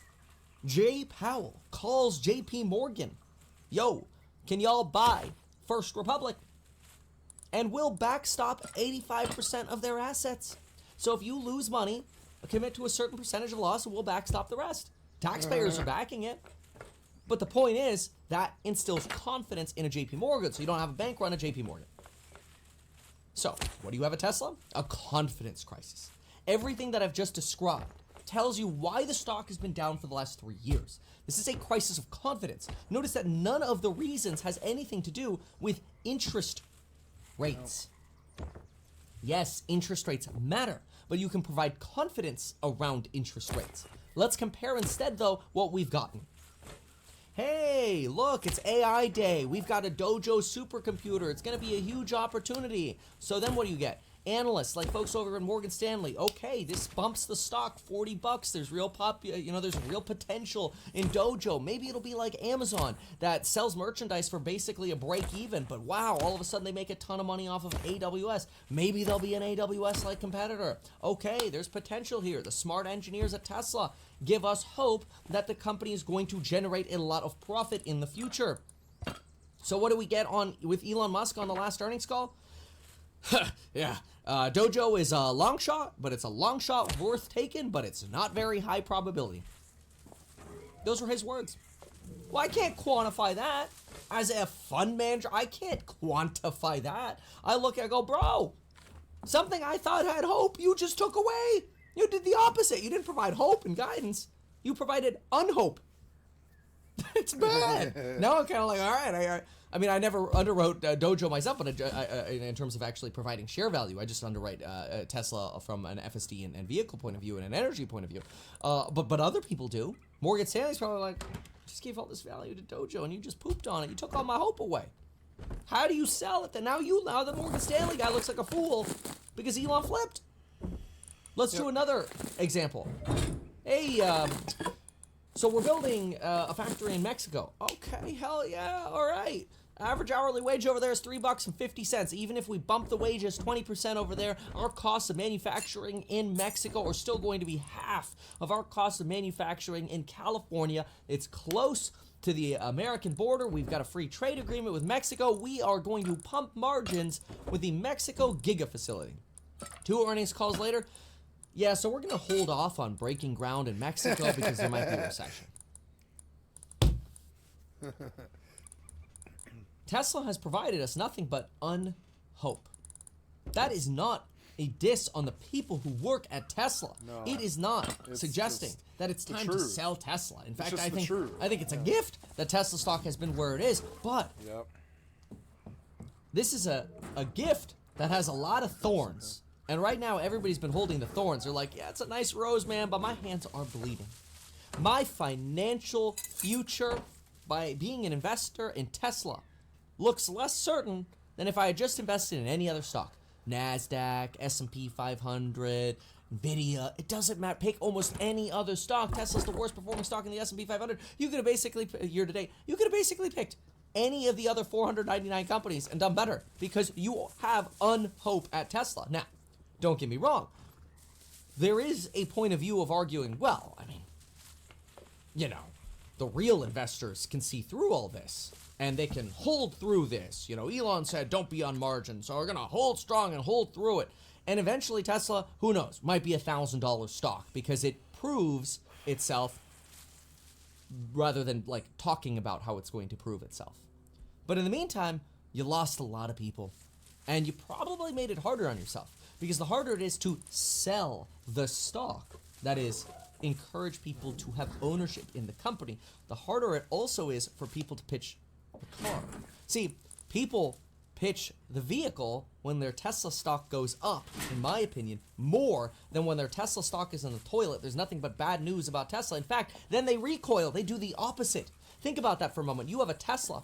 You drive through, or you drive up to someone, a friend that you know maybe supports Biden, and you have to say, yeah, I bought that before all the stuff happened with Elon. You know, it's a great car, but I didn't invest in the company because of the CEO or the stock, because both of those feel like they're downhill. Well, what confidence does that inspire in the other person to buy the car? Think about when Tesla was going up, and there was clear guidance, and there was a roadmap. People were like, I've invested in I bought the car's so amazing, I bought the stock, Elon's a visionary, you should buy the car too. Advertising Tesla and providing a roadmap for Tesla is much more than just trying to appease fund managers. It's helping fund managers create hope and a guide for their clients and give their clients a vision and an aspiration of what this stock could be. It's having other vehicle owners proud of the vehicle that they invested in. They chose a Tesla because they invested in that brand. People buy a Toyota because they want the reliability, and nobody can really diss that. That is a great decision. You want one of the most reliable cars ever, you buy a Toyota. There's no PR department telling us that all these recalls people hear about at Tesla are just software updates. And even if they are just software updates, why are there those problems in the first place? How does that compare to how many other recalls car makers have that you have to go to a shitty service center for? The point is, there is a disconnect in communication and in hope and guidance. That's why Tesla has been suffering. Every part of the brand has been damaged by a lack of communication or by bad communication. That does not make Elon a bad person. That does not make the company a bad company. That does not make Tesla stock a bad investment. But hopefully it wakes the executives at Tesla up a little bit to everything Kevin said is right. And I'm not trying to pat myself on the back. I'm just saying we need to change. That's it. That's all you need. And here are 5 steps. I'm going to try to spoon feed it to make it simple. Here are 5 things that Tesla can do right now with very, very little effort to finally provide hope to the company and to the brand again. Step number one, a video PR team. A video PR team known as From the Office of Elon Musk. And it doesn't have to be Elon. It simply has to be somebody who can present on camera, respond to allegations on behalf of Tesla, and simplify the vision of Tesla in the face of criticism. A response is better than no response. Because at this point, we've seen what no response or few or little responses have done. Little communication or poop emoji responses have led mainstream media to go wild with speculation and opinions, and it's unhealthy for the brain of the company. So, a simple, from the desk of Elon Musk, from the desk of the executive of Tesla, whatever, a video PR team. It's not that hard, it wouldn't cost a lot of money. Number 2, a safety PR team. A team that says, look, here's Tesla that was involved in a vehicle because, who knows, the fault of another driver, this, that, or whatever. The injuries the individual sustained were XYZ, which, had this been potentially a different vehicle, the injuries could have been a lot worse. Why were they better in the Tesla? Well, here's why. We have pre-tensioners in the seat belts. We have software updates that update the response time of the automated braking system from X milliseconds to Y milliseconds. Here's exactly what kind of change we've implemented. Here are 20 different bullet points as to why the changes we're making in safety made this person have less injuries than they could have had. You don't even have to bag on the competition. Just talk about and explain what the company is doing to make sure that people survive crashes and are less injured, because crashes are going to happen. Promote that. This is what I talked at Tesla's Investor Day about. To Elon, why don't we tell people about these things? Safety is one of the most important things, and you've got a huge competitive edge here. Promote your wins. Number 3, provide a clear pricing roadmap. People don't have confidence in the in the price of a Tesla right now. So fix it. See, Enphase, for example, lowers its revenues, but maintains margin. In fact, it's expanding margins. It's basically like, look, you know, we're in a transition right now. We're just going to choose to manufacture less, and we're going to maintain margins. I'm not saying Tesla should do that. Enphase uses contract manufacturing. Tesla has its own manufacturing. So you're better off manufacturing than not. Okay? Even though Tesla's talking about layoffs today. But the point is, when there's no confidence in the roadmap for price, it's very difficult for people to make the commitment to invest in a Tesla and for investors to feel confident that we're going in the right direction. In fact, the amount of people that were commenting that, oh, look, the Model Y price increased $1,000 or whatever in Europe, the amount of people commenting on the internet going, ooh, must be a demand thing. Bro, Tesla shut down Giga Berlin for a week. Actually, 2 weeks. Probably a supply constraint with no change in demand. But again, these are things that rather than having speculation about which it is, we have no communication from Tesla on. It's okay to be wrong, but it's not okay to be silent. And so when people buy a Tesla now, they're like, oh, the price is going to go down $5,000 after I buy it, so I'm going to lose the value as I drive off the lot. Then the price will go down, so I'll lose even more value. There's no confidence in price because there's no pricing roadmap. How do you solve that? Well, you link the price of the car to interest rates. It's very simple. Every time the Federal Reserve lowers rates 25 basis points, we are going to raise the cost of a Tesla $1,000. As an example, or $500, okay? So rates come down, let's say, 8 times, or 2%. We're going to raise the cost of the vehicle 8 times $500, let's say. That's $4,000. If interest rates go up another 25 basis points, we're cutting $500 again. Every 25 BP equals $500. It'd be a very simple roadmap, because now you make it clear that what happens with vehicle demand is in part out of your control, but you have a formulaic response to it. As interest rates come down, we can raise the price, and that can go into margin. As if interest rates go up more, the price is going to go down. It's very simple. That would provide a roadmap and confidence. Another example, and I'm not saying all of these need to be done, these are just ideas, right? I'm just spitballing ideas here, but lower the cost of FSD. There's no confidence in the price of full self-driving. Yep. Elon says the value will increase over time, but the market disagrees. The market values FSD at about $3,000. Look at the used vehicle market. Used Teslas with FSD sell for about $3,000 more than used Teslas without FSD. Lower the cost in line with the free market. When you lower the cost in line with the free market, you can actually provide confidence in pricing because you substantiate it. If you go and want to buy $1 million home, don't you want to know that other similar homes are also selling for $1 million? Or would you rather buy a $1.2 million home like a $12,000 FSD package, that's actually in a $300,000 neighborhood. Oh, well, maybe the free market just doesn't know. Doesn't instill a lot of confidence. Number 5, provide a clear roadmap for margin expectations and what investor relations types and financial analysts should actually be expecting. If you don't give us your guide on margin, then how is anybody supposed to make projections? And it doesn't have to be perfect. You just have to give something. I mean, you could go, look, hey, the reality is for us to get to our long-term vision, we're not going to be at 30% margin. We're expecting to settle out at 24% margin or 22% margin. I don't really care what the reality is, but give an expectation, because at least it suggests you've thought about it and you have a goal. Right now, it just sort of feels goalless. Lack of confidence. Maybe you could even have a Road to Tesla event, 2024, where you crystallize the product roadmap. You reiterate the $25,000 vehicle, some of the specs of the vehicle. Is it 2-door? Is it 4-door? What's the range of the battery going to be? Are you going to get into delivery and passenger vans, even if that's just a long-term goal? What do you think the margin's going to be on an Optimus robot when it comes out? It provides a lot of value. Maybe when it starts unloading boxes from a factory, maybe that's worth 40 grand to an Amazon. And maybe we can sell that thing at a 40% margin. Provides some hope, some path. Same thing for Dojo. So look, I want to be clear. I'm long-term optimistic on Tesla.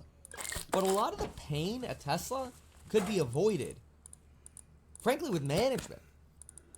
Because right now it's sort of like, just let us do our things. Who cares about the stock market? But who cares about the stock market is very short-sighted, because that means you don't really care about the people who are investing in your car, in your brand, and in your stock. And the reality is, without people wanting to invest in your car, brand, or stock, Tesla would be no Tesla. You could have the best product ever, but if nobody wants it, it doesn't matter. Sales is what's missing at Tesla. I think this is one of the reasons you had so much success at Apple. You put a Woz with a Jobs. Sales. Vision with the innovation. It's not one, it's both. Why not advertise these things that you told us here? I feel like nobody else knows about this. We'll try a little advertising and see how it goes. Congratulations, man. You have done so much. People love you. People look up to you. Kevin Paffrath there, financial analyst and YouTuber. Meet Kevin. Always great to get your take. It was good. I liked it.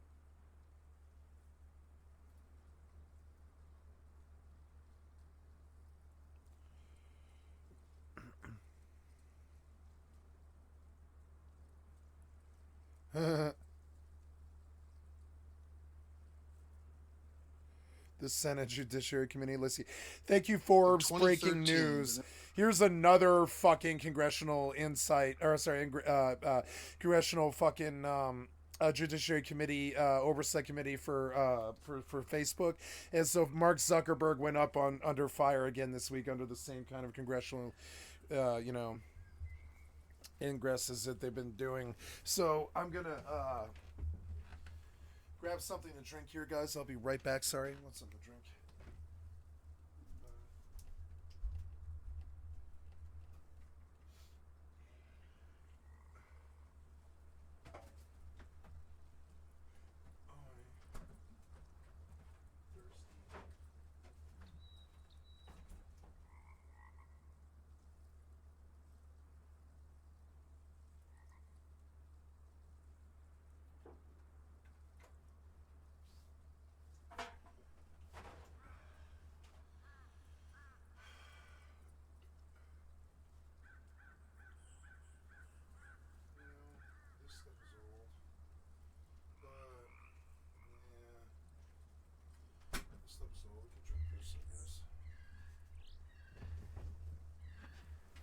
Oh, I wanted to terminate in a, forgot about that, but I want to terminate in a, an electrical furnace, so that'll be, I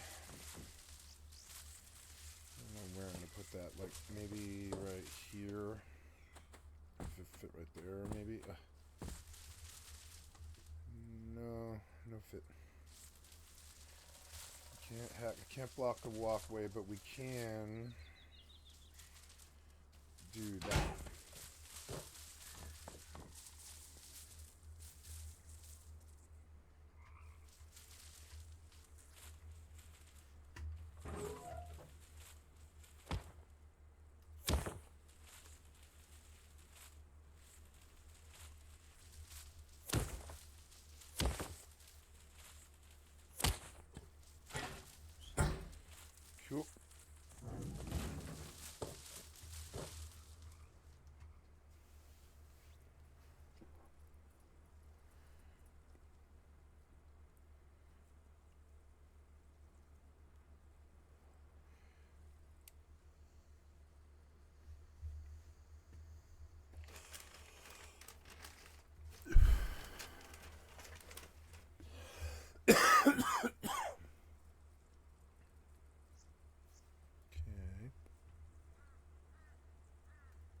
Center for Missing and Exploited Children, known as NCMEC, Thank you, Forbes. received for the excellent approximately content from my stream. I'd like to sub to your channel. 1,380 Forbes Breaking cyber tips News. per day.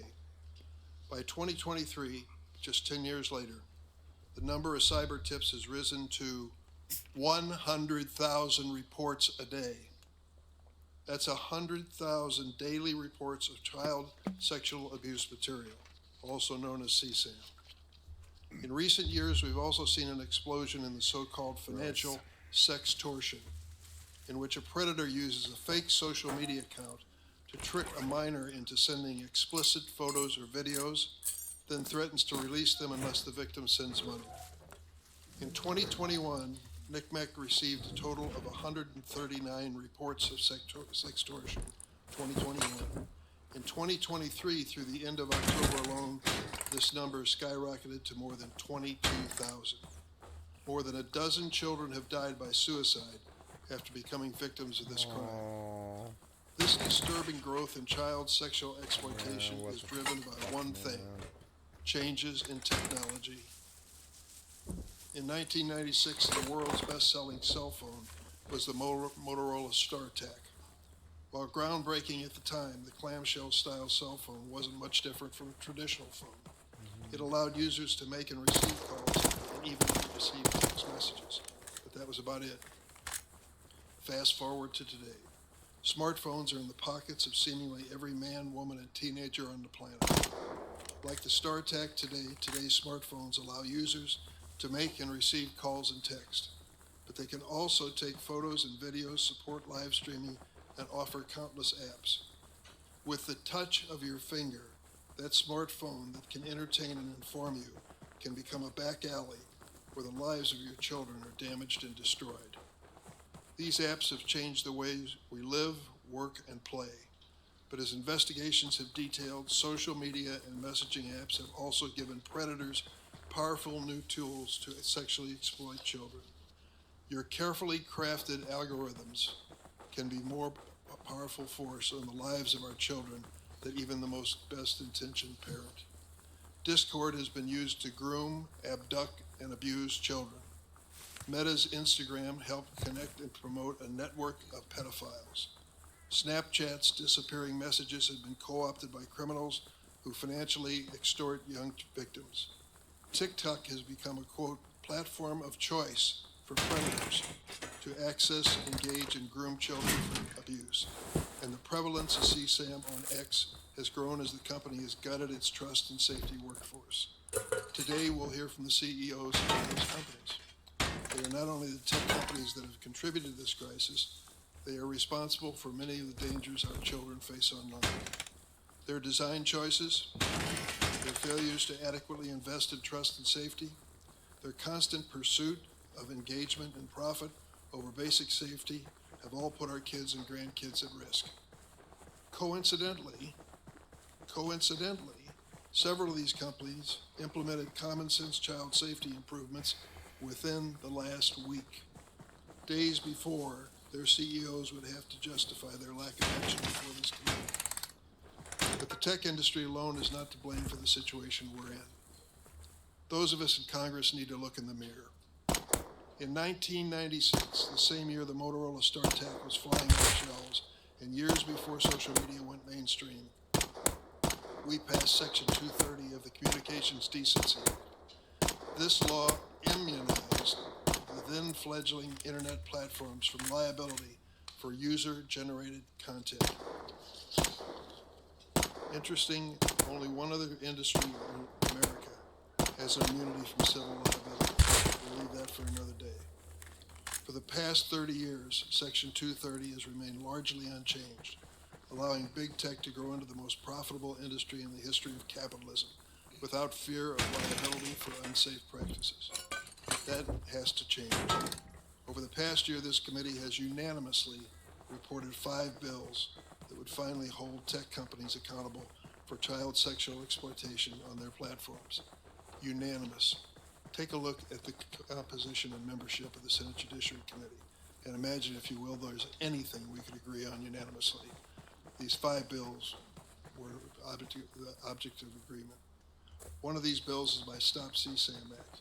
Critically, it would let victims sue online providers that promote or aid and abet online child sexual exploitation or that host or store CSAM.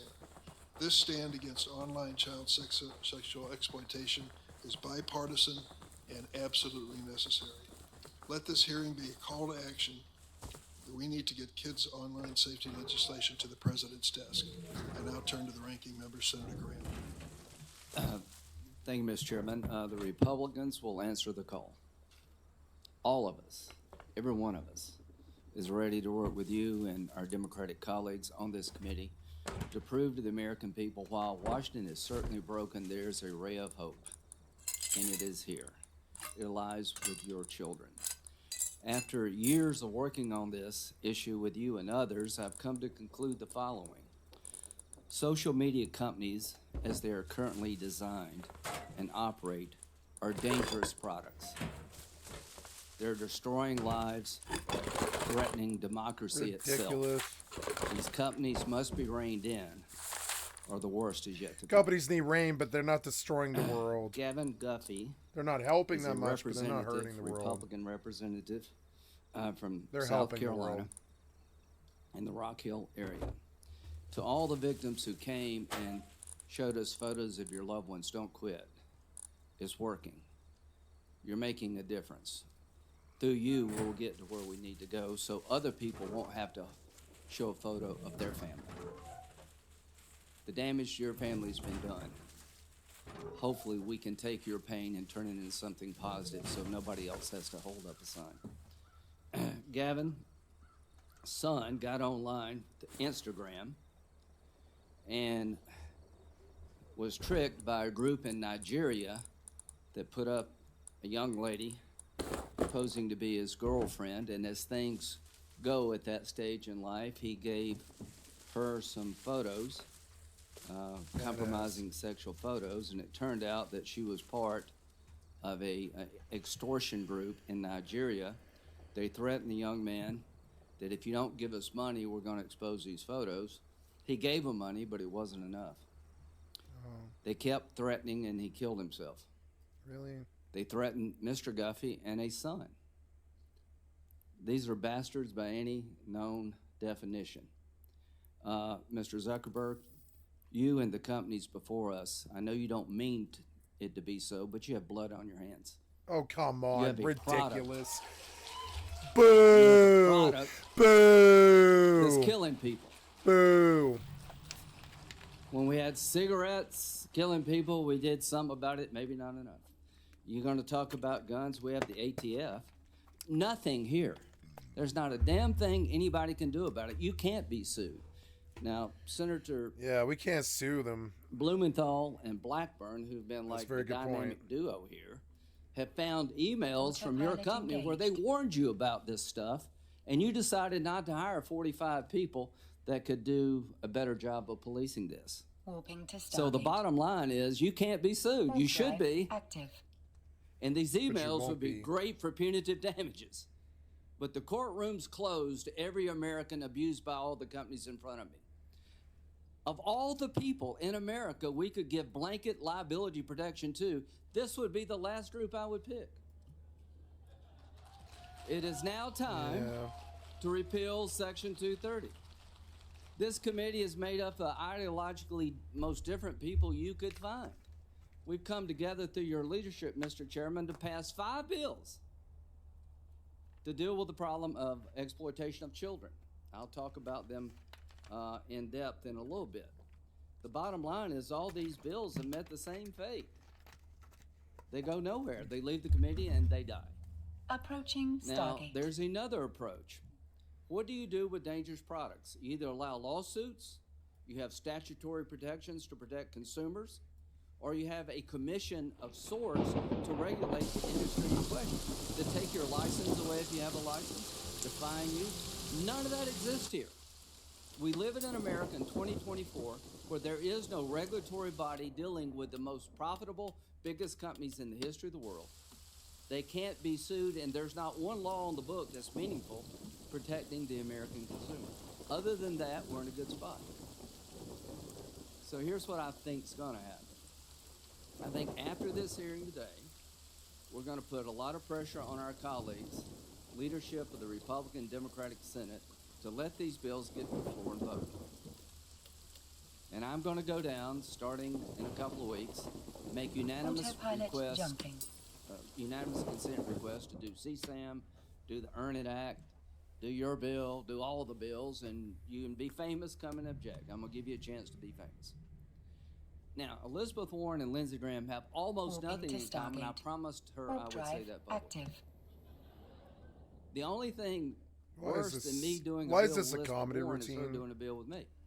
To you?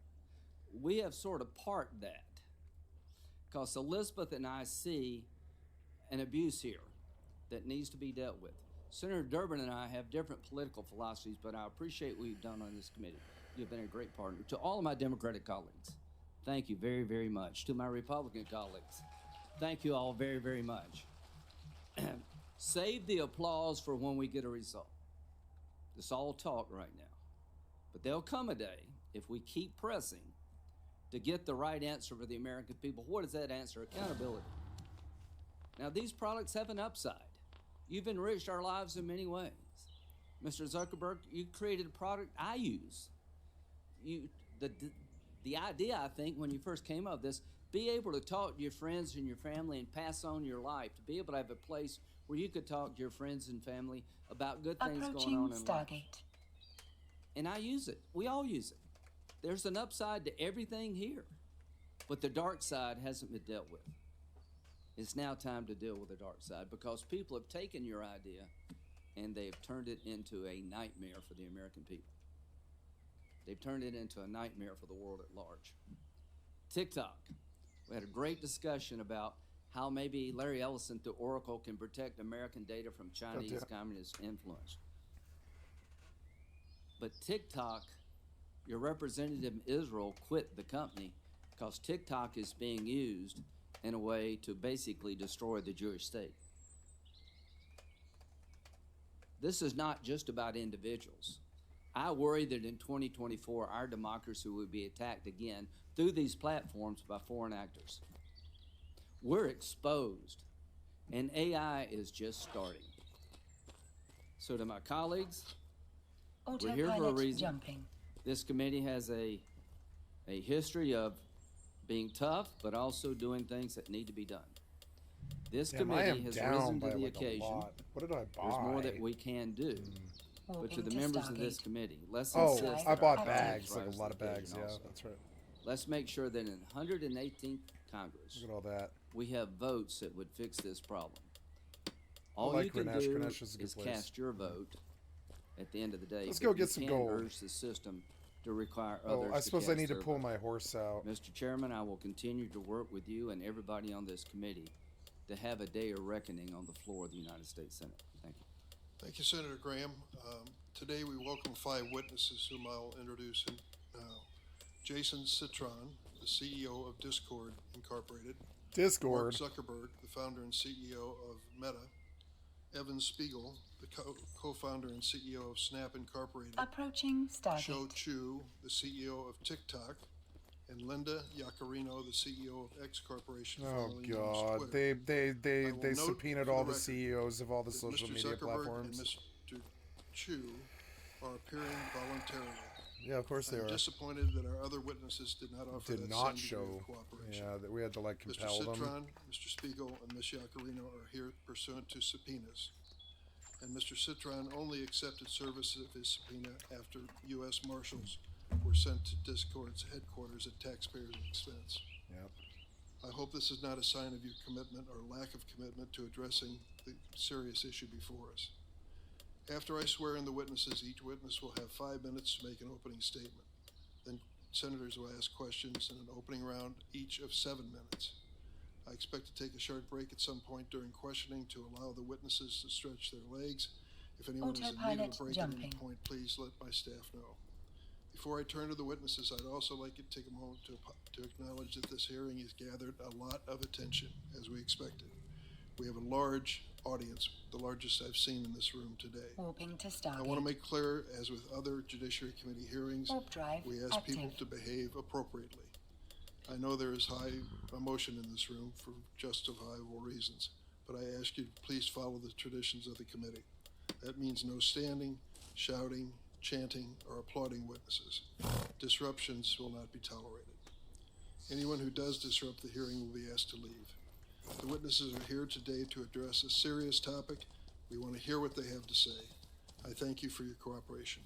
Could all of the witnesses please stand to be sworn in? Do you affirm the testimony you're about to give before the committee will be the truth, the whole truth, and nothing but the truth, so help you God? Let the record reflect that all of the witnesses have answered in the affirmative. Mr. Citrone, please proceed with your opening statement. Good morning. Morning. My name is Jason Citron, and I am the co-founder and CEO of Discord. We are an American company with about 800 employees. Oh, they living changed and the way the working items in work. 33 states.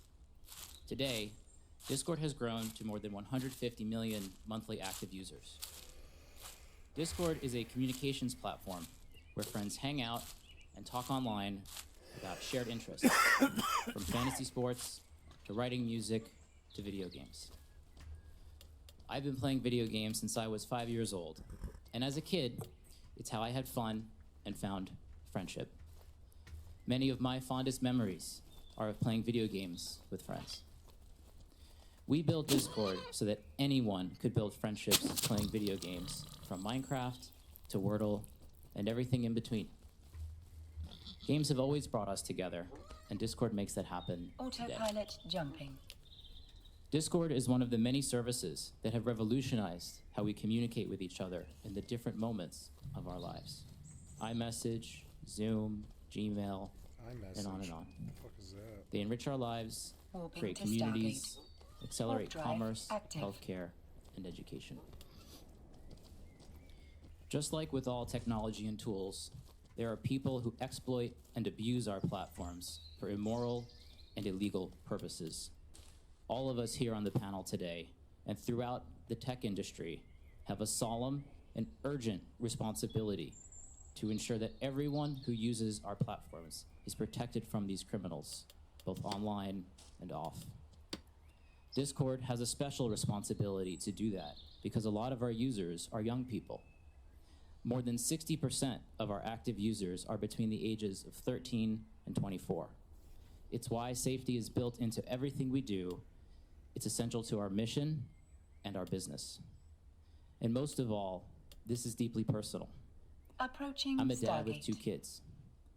I want Discord to be a product that they use and love, and I want them to be safe on Discord.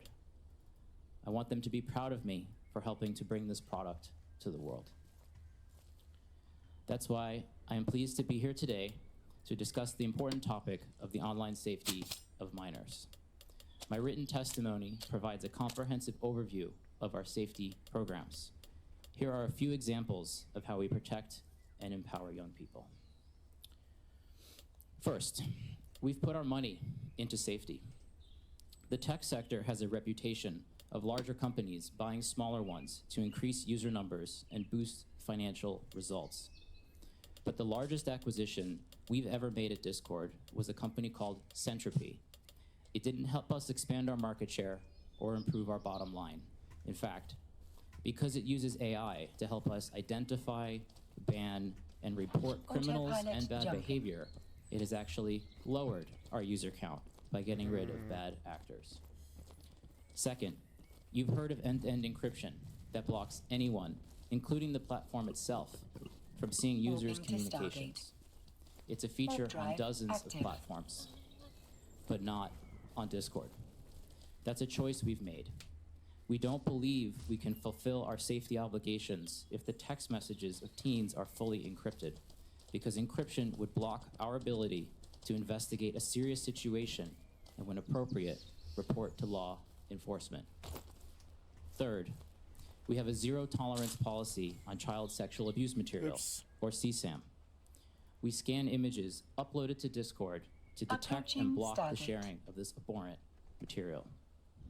We've also built an innovative tool, Teen Safety Assist, that blocks explicit Forgot to change images my and helps title. young people easily report unwelcome conversations.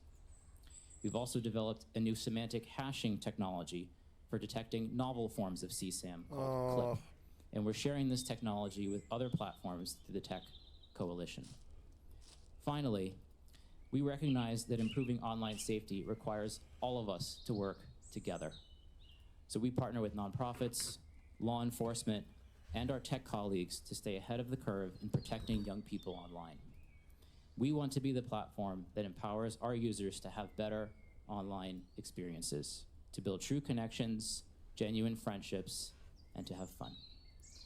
Senators, I sincerely hope today is the beginning of an ongoing dialogue that results in real improvements in online safety.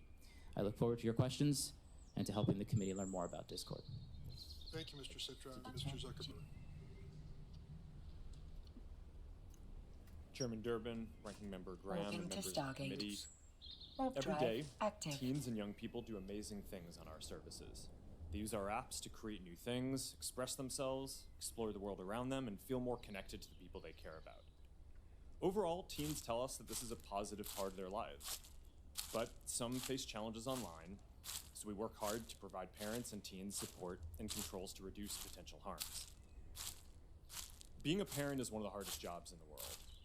Technology gives us new ways to communicate with our kids and feel connected to their lives, but it can also make parenting more complicated. And it's important to me that our services are positive for everyone who uses them.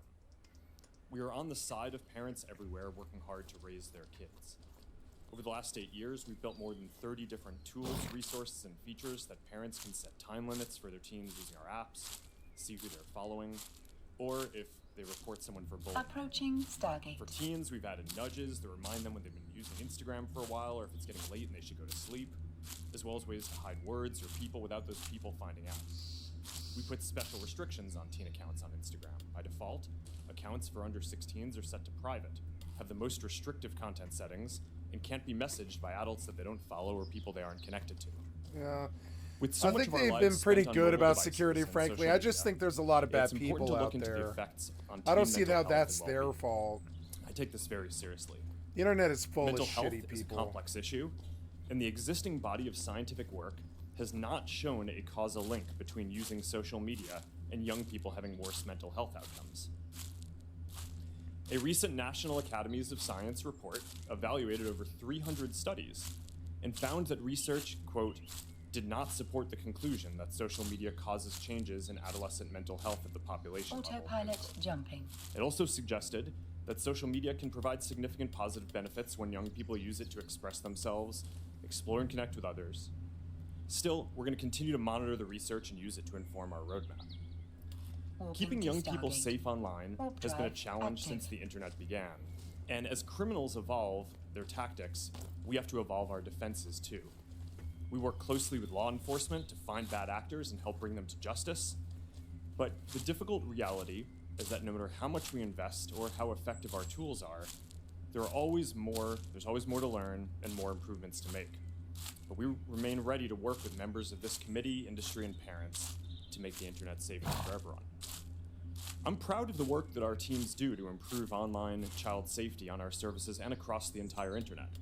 We have around 40,000 people overall working on safety and security, and we've invested more than $20 billion in this since 2016, including around $5 billion in the last year alone. We have many teams dedicated to child safety and teen well-being, and we lead the industry in a lot of the areas that we're discussing today. Good.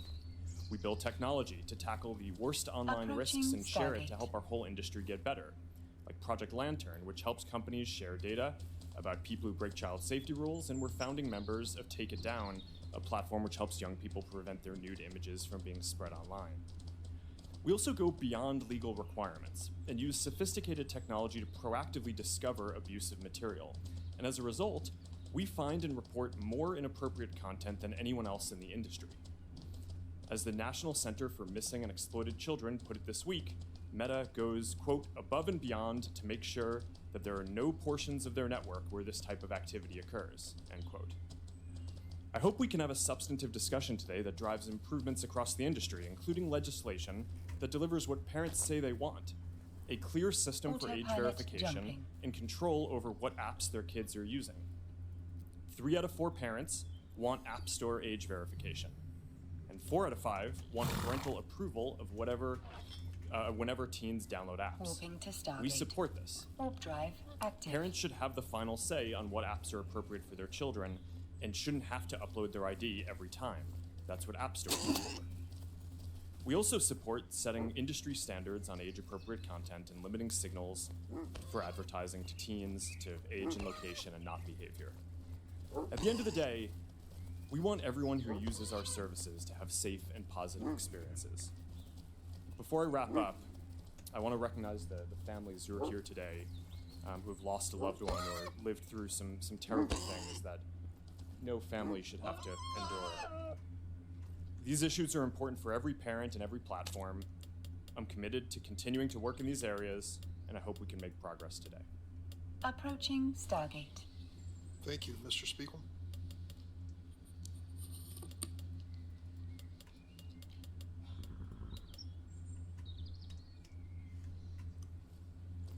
Chairman Durbin, Ranking Member Graham, and members of the committee, thank you for convening this hearing and for moving forward important legislation to protect children online. I'm Evan Spiegel, the co-founder and CEO of Snap. We created Snapchat, an online service that is used by more than 800 million people worldwide to communicate with their friends and family. I know that many of you have been working to protect children online since before Snapchat was created, and we are grateful for your long-term dedication to this cause and your willingness to work together to help keep our community safe. I want to acknowledge the survivors of online harms and the families who are here today who have suffered the loss of their loved ones. Words cannot begin to express the profound sorrow I feel for the service we designed to bring people happiness and joy has been abused to cause harm. I want to be clear that we understand our responsibility to keep our community safe. I also want to recognize the many families who have worked to raise awareness on these issues, pushed for change, and collaborated with lawmakers on important legislation like the Cooper-Davis Act, which can help save lives.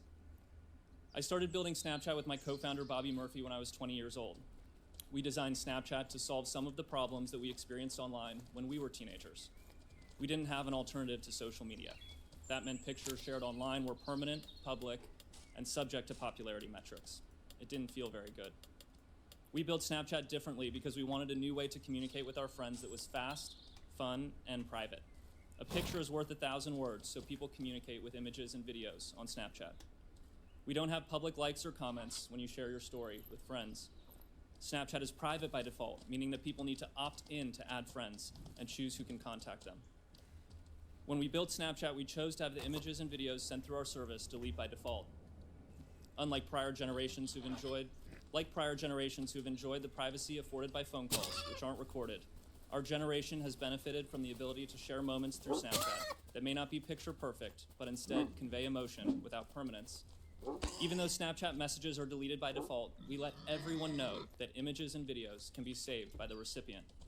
When we take action on illegal or potentially harmful content, we also retain the evidence for an extended period, which allows us to support law enforcement and hold criminals accountable. To help prevent the spread of harmful content on Snapchat, we approve the content that is recommended on our service using a combination of automated processes and human review. We apply our content rules consistently and fairly across all accounts. We run samples of our enforcement actions through quality assurance to verify that we're getting it right.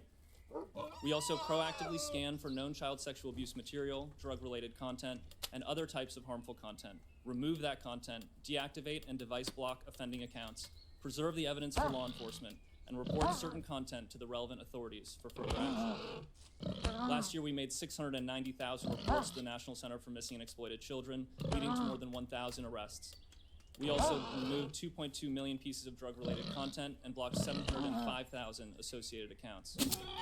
Even with our strict privacy settings, content moderation efforts, proactive detection, and law enforcement collaboration, bad things can still happen when people use online services. That's why we believe that people under the age of 13 are not ready to communicate on Snapchat. We strongly encourage parents to use the device-level parental controls on iPhone and Android. We use them in our own household, and my wife approves every app that our 13-year-old downloads. For parents who want more visibility and control, we built Family Center in Snapchat, where you can view who your teen is talking to, review privacy settings, and set content limits. We have worked for years with members of the committee on legislation like the Kids Online Safety Act, and the Cooper-Davis Act, which we are proud to support. I want to encourage broader industry support for legislation protecting children online. No legislation is perfect, but some rules of the road are valid. Much of the work that we do to protect people that use our service would not be possible without the support of our partners across the industry, don't kill my wolf, nonprofit no. organizations, and NGOs, and in particular law enforcement and first responders who have committed their lives to helping keep people safe. I am profoundly grateful for the extraordinary efforts across our country and around the world to prevent criminals from using online services to perpetrate their crimes. I feel an overwhelming sense of gratitude for the opportunities that this country has afforded me and my family. I feel a deep obligation to give back and to make a positive difference, and I am grateful to be here today as part of this vitally important democratic process. Members of the committee, I give you my commitment that we will be part of the solution for online safety. We will be honest about our shortcomings, and we will work continuously to improve. Active. Thank you, and I look forward to answering your questions. Thank you, Mr. Spiegel. Mr. Chu. Chair Durbin, Ranking Member Graham, and members of the committee, I appreciate the opportunity to appear before you today. My name is Shou Chu, and I'm the CEO of TikTok, an online community of more than 1 billion people worldwide, including well over 170 million Americans, who use our app every month to create, to share, and to discover. Now, although the average age on TikTok in the US is over 30, we recognize that special safeguards are required to protect minors, and especially when it comes to combating all forms of CSAM. As a father of 3 young children myself, I know that the issues that we're discussing today are horrific and the nightmare of every parent. I am proud of our efforts to address the threats to young people online, from a commitment to protecting them to our industry-leading policies, use of innovative technology, and significant ongoing investments in trust and safety to achieve this goal. TikTok is vigilant about enforcing its 13 and up age policy and offers an experience for teens that is much more restrictive My wolf will die. than you and I would have. No. We make careful I will die. product design choices to help make our app inhospitable to those seeking to harm teens. Let me give you a few examples of long-standing policies that are unique to TikTok. We didn't do them last week. First, direct messaging is not available to any users under the age of 16. Second, can't move. accounts for people under 16 are automatically set to private. Get along the with their fucking content. thing out. Furthermore, the content cannot be downloaded and will not be recommended to people they do not You know. killed my wolf, you asshole. You Third, fucking asshole. Every teen under 18 has a screen time limit automatically set to 60 minutes. At least I didn't lose the horse. And fourth, only people 18 and above are allowed 2 to out use of our 5. live I gotta streaming kill feature. pigs. Damn it. I'm proud to say that TikTok was among the first to empower parents to supervise their teens on our app with our family pairing tools. This includes setting screen time limits, filtering out content from the teens' feeds, amongst others. We made these choices after consulting with doctors and safety experts who understand the unique stages of teenage development to ensure that we have the appropriate safeguards to prevent harm. Can't believe you killed and my minimize fucking wolf because risk. I was over encumbered. Now, God safety damn it. is one of the core I'm priorities learning not to that loot defines before. TikTok under my leadership. I mean, I had the wolf We out currently for a have more than while. 40,000 trust and safety professionals working to protect our community globally. And we expect to invest more than $2 billion in trust and safety efforts this year alone, with a significant part of that in our US operations. Our robust community guidelines strictly prohibit content or behavior that puts teenagers at risk of exploitation or other harm, and we vigorously enforce them. Our technology moderates all content uploaded to our app to help quickly identify potential CSAM and other material that breaks our rules.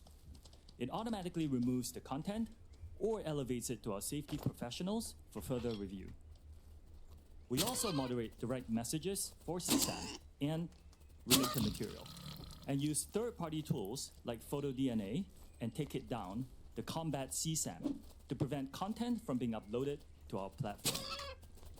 We continually meet with parents, teachers, and teens. In fact, I sat down with a group just a few days ago. We use their insight Where'd to the other one strengthen the go? protections on our platform, and we also work with leading groups like the Technology Coalition.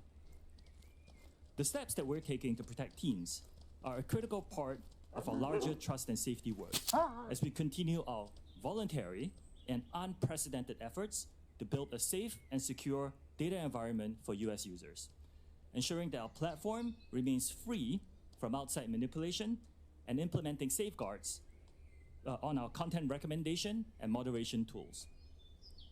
Keeping teens safe online requires a collaborative effort as well as collective action. We share the community's concern and commitment to protect young people online, and we welcome the opportunity to work with you on legislation to achieve this goal. Our commitment is ongoing and unwavering because there is no finish line when it comes to protecting teens. Thank you for your time and consideration today. I'm happy to answer your questions. Thanks, Mr. Drew. Ms. Yacarino? Chairman Durbin, Ranking Member Graham, and esteemed members of the committee. Thank you for the opportunity to discuss X's work in protecting... Ms. Yacarino, could you check if your microphone is on? My talk... You might drop. How is that? Okay. Better. Thank you very much. Adjust my chair. Apologies. Start over. Chairman Durbin, Ranking Member Graham, and esteemed members of the committee. Thank you for the opportunity to discuss X's work to protect the safety of minors online. Today's hearing is titled A Crisis, which calls for immediate action. As a mother, this is personal, and I share the sense of urgency. X is an entirely new company, an indispensable platform for the world and for democracy. You have my personal commitment that X will be active and a part of this solution. While I joined X only in June of 2023, I bring a history of working together with governments, advocates, and NGOs to harness the power of media to protect people. Before I joined, I was struck by the leadership steps this new company was taking to protect children. X is not the platform of choice for children and teens. We do not have a line of business dedicated to children. Children under the age of 13 are not allowed to open an account. Less than 1% of the US users on X are between the ages of 13 and 17. And those users are automatically set to a private default setting and cannot accept a message from anyone they do not approve. In the last 14 months, X has made material changes to protect minors. Our policy is clear. X has zero tolerance towards any material that features or promotes child sexual exploitation.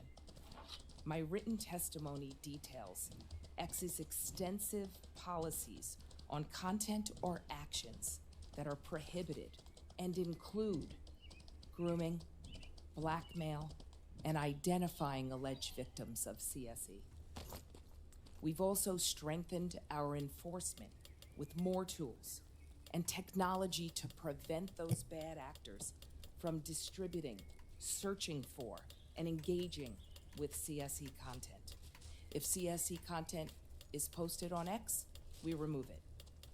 And now, we also remove any account that engages with CSE content, whether it is real or computer generated. What?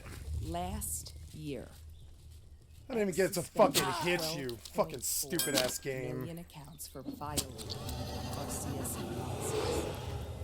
This is up from 2.3 million accounts that were removed by Twitter in 2022.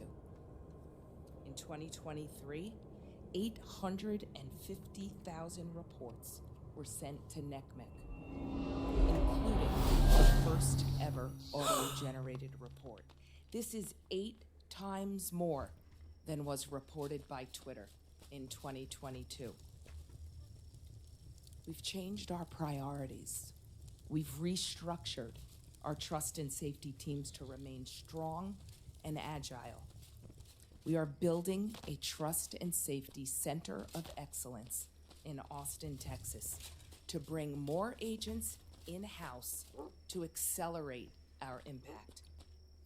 We're applying to the Technology Coalition's Project Lantern to make further industry-wide progress and impact. We've also opened up our algorithms for increased transparency. We want America to lead in this solution. Why no spears? X commends the Senate for passing the Report Act, and we support the SHIELD Act. It is time for a federal standard to criminalize the sharing of non-consensual intimate material. We need to raise the standards across the entire internet ecosystem, especially for those tech companies that are not here today and not stepping up. X supports the Stop CSAM Act. The Kids Online Safety Act should continue to progress, and we will support the continuation to engage with it and ensure the protections of the freedom of speech.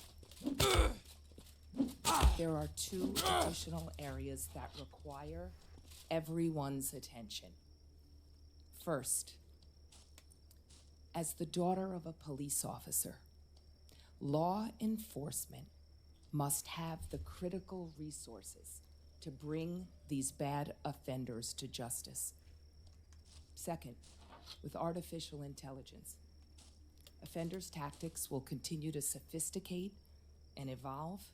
Industry collaboration is imperative here. X believes that the freedom of speech and platform safety can and must coexist. We agree that now is the time to act with urgency. Thank you. I look forward to answering your questions. Thank you very much, Ms. Yaccarino. Now we'll go into rounds of questions, 7 minutes each for the members as well. I would like to make note of your testimony, Ms. Yaccarino. I believe you are the first social media company to publicly endorse the CSAM Act. It is our honor, Chairman. That is progress, my friends. Thank you for doing that. I'm still going to be asking some probing questions, but let me get down to the bottom line here. I'm going to focus on my legislation on CSAM.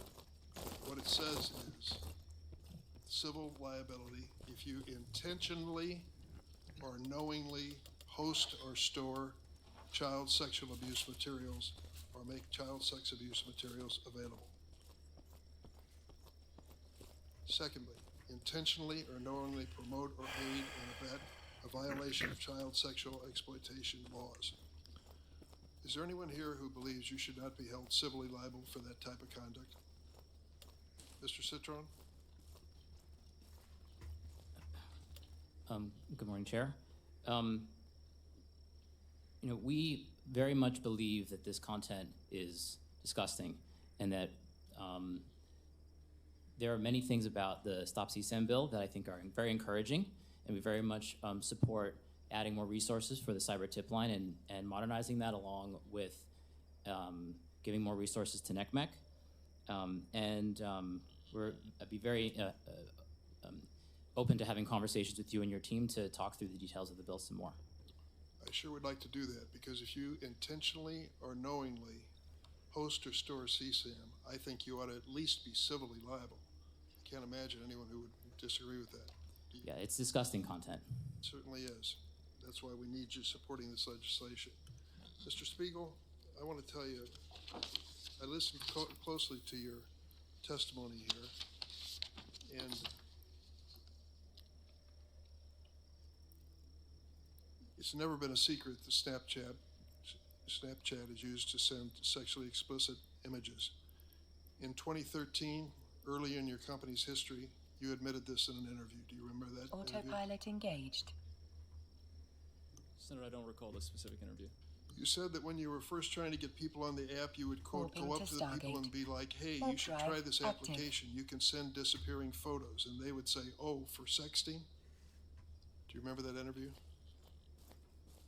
Senator, when we first created the application, it was actually called Pickaboo, and the idea was around disappearing images. The feedback we received from people using the app is that they were actually using it to communicate. So we changed the name of the application to Snapchat, and we found that people were using it to talk visually.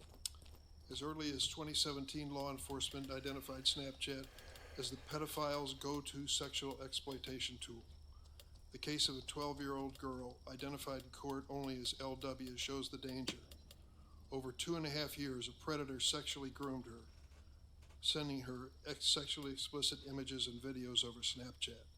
The man admitted that he only used Snapchat with LW and not any other platforms because he, quote, knew the chats would go away. Did you and everyone else at Snap really fail to see that the platform was the perfect tool for sexual predators? Senator, that behavior is disgusting and reprehensible. We provide in-app reporting tools so that people who are being harassed or who are, have been shared inappropriate sexual content can report it. In the case of harassment or sexual content, we typically respond to those reports within 15 minutes so that we can provide help. When LW, the victim, sued Snapchat, her case was dismissed under Section 230 of the Communications Decency Act. Do you have any doubt that had Snap faced the prospect of civil liability for facilitating sexual exploitation, the company would have implemented even better safeguards? Senator, we already work extensively to proactively detect this type of behavior. We make it very difficult for predators to find teens on Snapchat. There are no public friends lists, no public profile photos. When we recommend friends for teens, we make sure that they have several mutual friends in common before making that recommendation. We believe those safeguards are important to preventing predators from misusing our platform.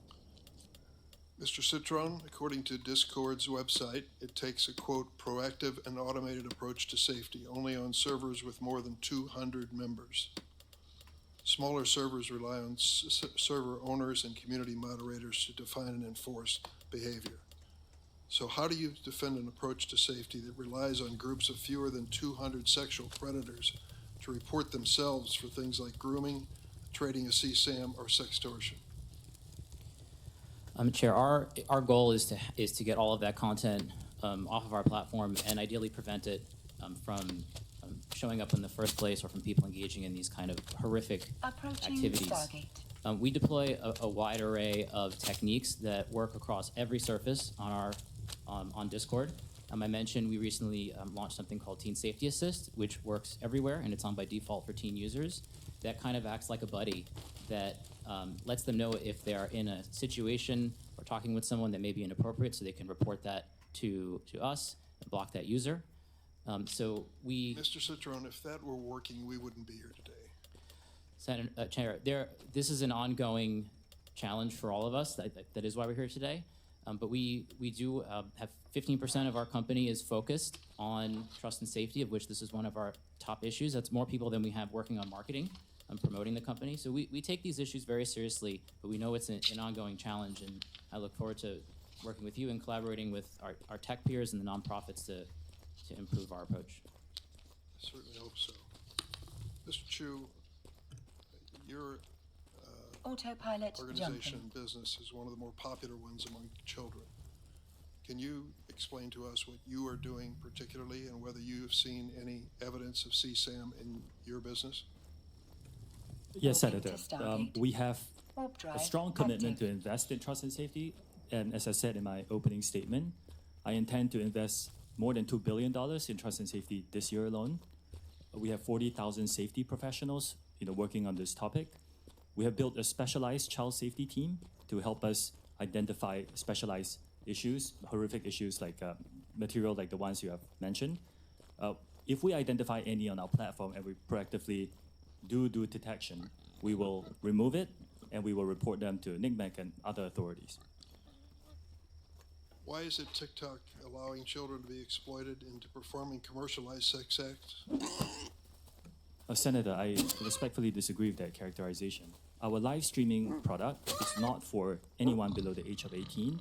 We have taken action to to identify anyone who violates that, and we will remove them from using that service. Approaching Stargate. At this point, I'm going to turn to my ranking member, Senator Graham. Thank you, Mr. Citron. You said we need to start a discussion. Be honest with you, we've been having this discussion for a very long time. We need to get a result, not a discussion. Do you agree with that? Ranking Member, I agree this is an issue that we've also been very focused on since we started our company in 2015, but this is the first time. Are you familiar with the Earn It Act, authored by myself and Senator Blumenthal? A little bit, yes. Okay, or do you support that? Like yes or no? We're not prepared to support it today, but we believe that section support the Autopilot jumping. The Stop CSAM Act, we are not prepared to support today, Okay, but we do you think support the SHIELD Act? We believe that the cyber tip line. Do you support it, yes or no? We believe that the cyber tip line and I'll take that to be no. The Project Safe Childhood Act, do you support it? We believe that. I'll take that to be no. The Report Act, do you support it? Ranking Member Graham, we very much look forward to having conversations with you and your team. We Well, I want to be look part forward of the to solution. passing a bill that will solve the problem. Do you support removing Section 230 liability talk over protections him, for Mom. social media companies? Don't even I listen. believe that Section 230 needs to be updated. It's a very old law. Do you support repealing it so people can sue if they believe they're harmed? I think that Section 230, as written, while it has many downsides, has enabled innovation on the internet, which I think has largely been. Thank you very much. So here you are. You got. If you're waiting on these guys to solve the problem, we're going to die waiting. Mr. Zuckerberg. Mr. Approaching Stargate. Try to be respectful here. The representative from South Carolina, Mr. Guffey's son, got caught up in a sex extortion ring in Nigeria using Instagram. He was shaken down, paid money. That wasn't enough, and he killed himself using Instagram. What would you like to say to him? It's horrible. No one should have to go through something like that. Do you think he should be allowed to sue you? I think that they can sue us. Well, I think they should. So, bottom line here, I think they can sue us. is that this committee is Very funny. done with talking. Autopilot We jumping. passed I 5 think they bills can sue us. unanimously that in their different ways. And look at who did this. Oh no. Graham Blumenthal, Durbin Hawley, Why will that sell but not the Klobuchar sword? Cornyn, Oh. Cornyn Warp drive Klobuchar, active. Blackburn, and Ossoff. I mean, we've found common ground here that just is astonishing.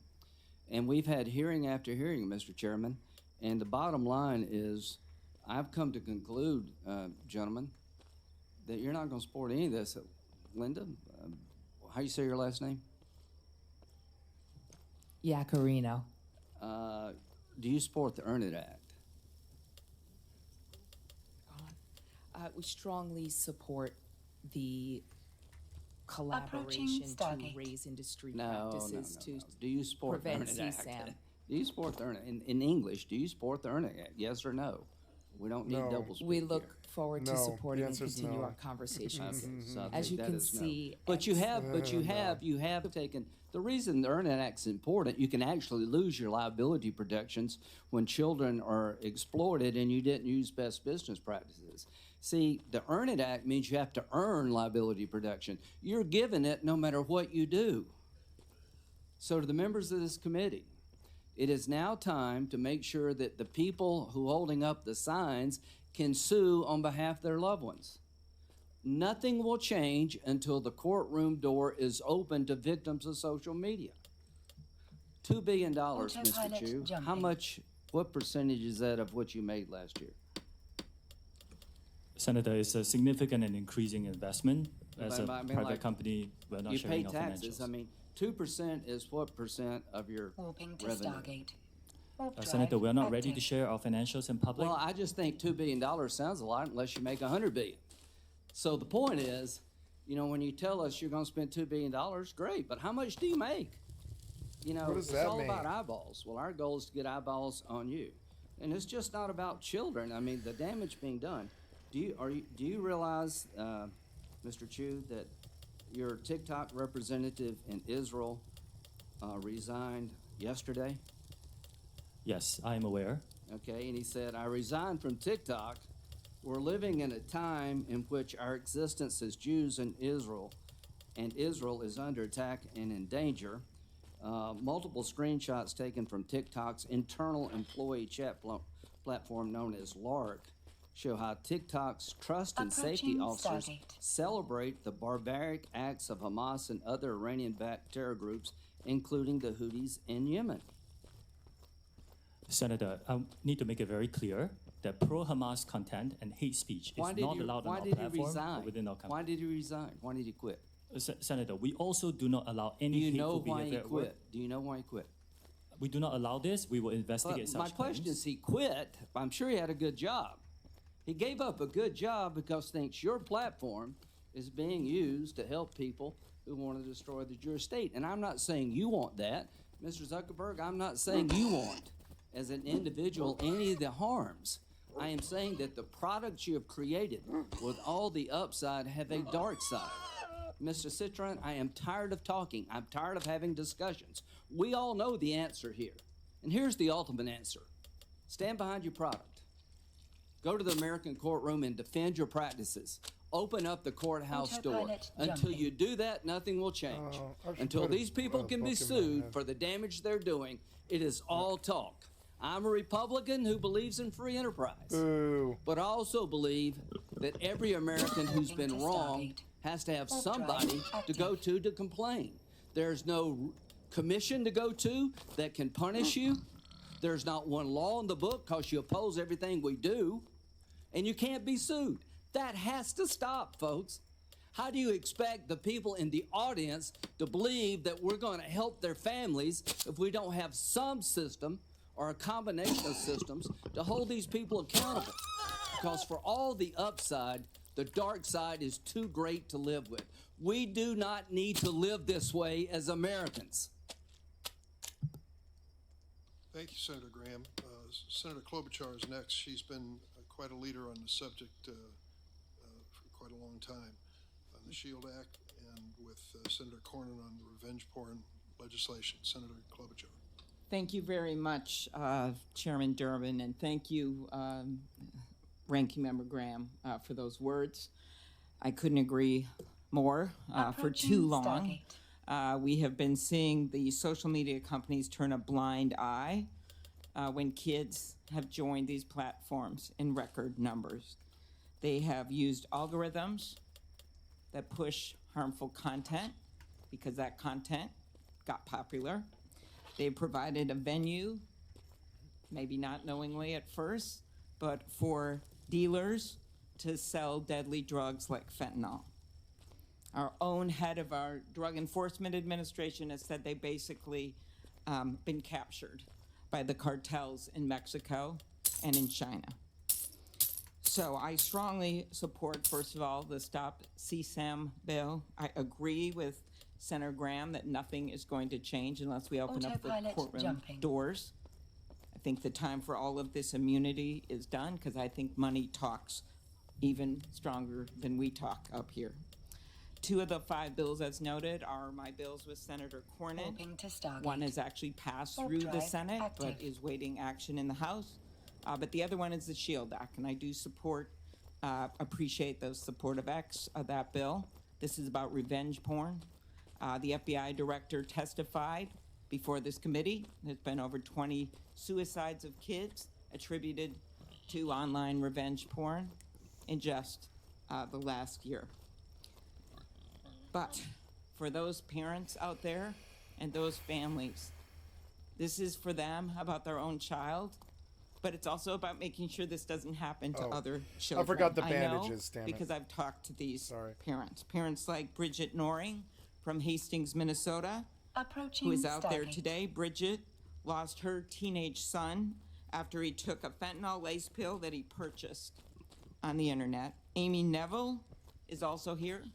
platform got the pill. Amy Neville is also here. Her son, Alexander, was only 14 when he died after taking a pill he didn't know was actually fentanyl. We're starting a law enforcement campaign, One Pill Kills in Minnesota, going to the schools with the sheriffs and law enforcement. But the way to stop it is, yes, at the border and at the points of entry, but we know that 30% of the people that are getting the fentanyl are getting it off the platforms.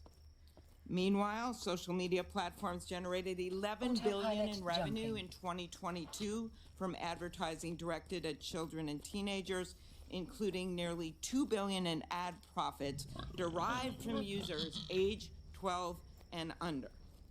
Warping to When a Stargate. Boeing plane Warp drive lost active. a door in mid-flight several weeks ago, nobody questioned the decision to ground a fleet of over 700 planes. So why aren't we taking the same type of decisive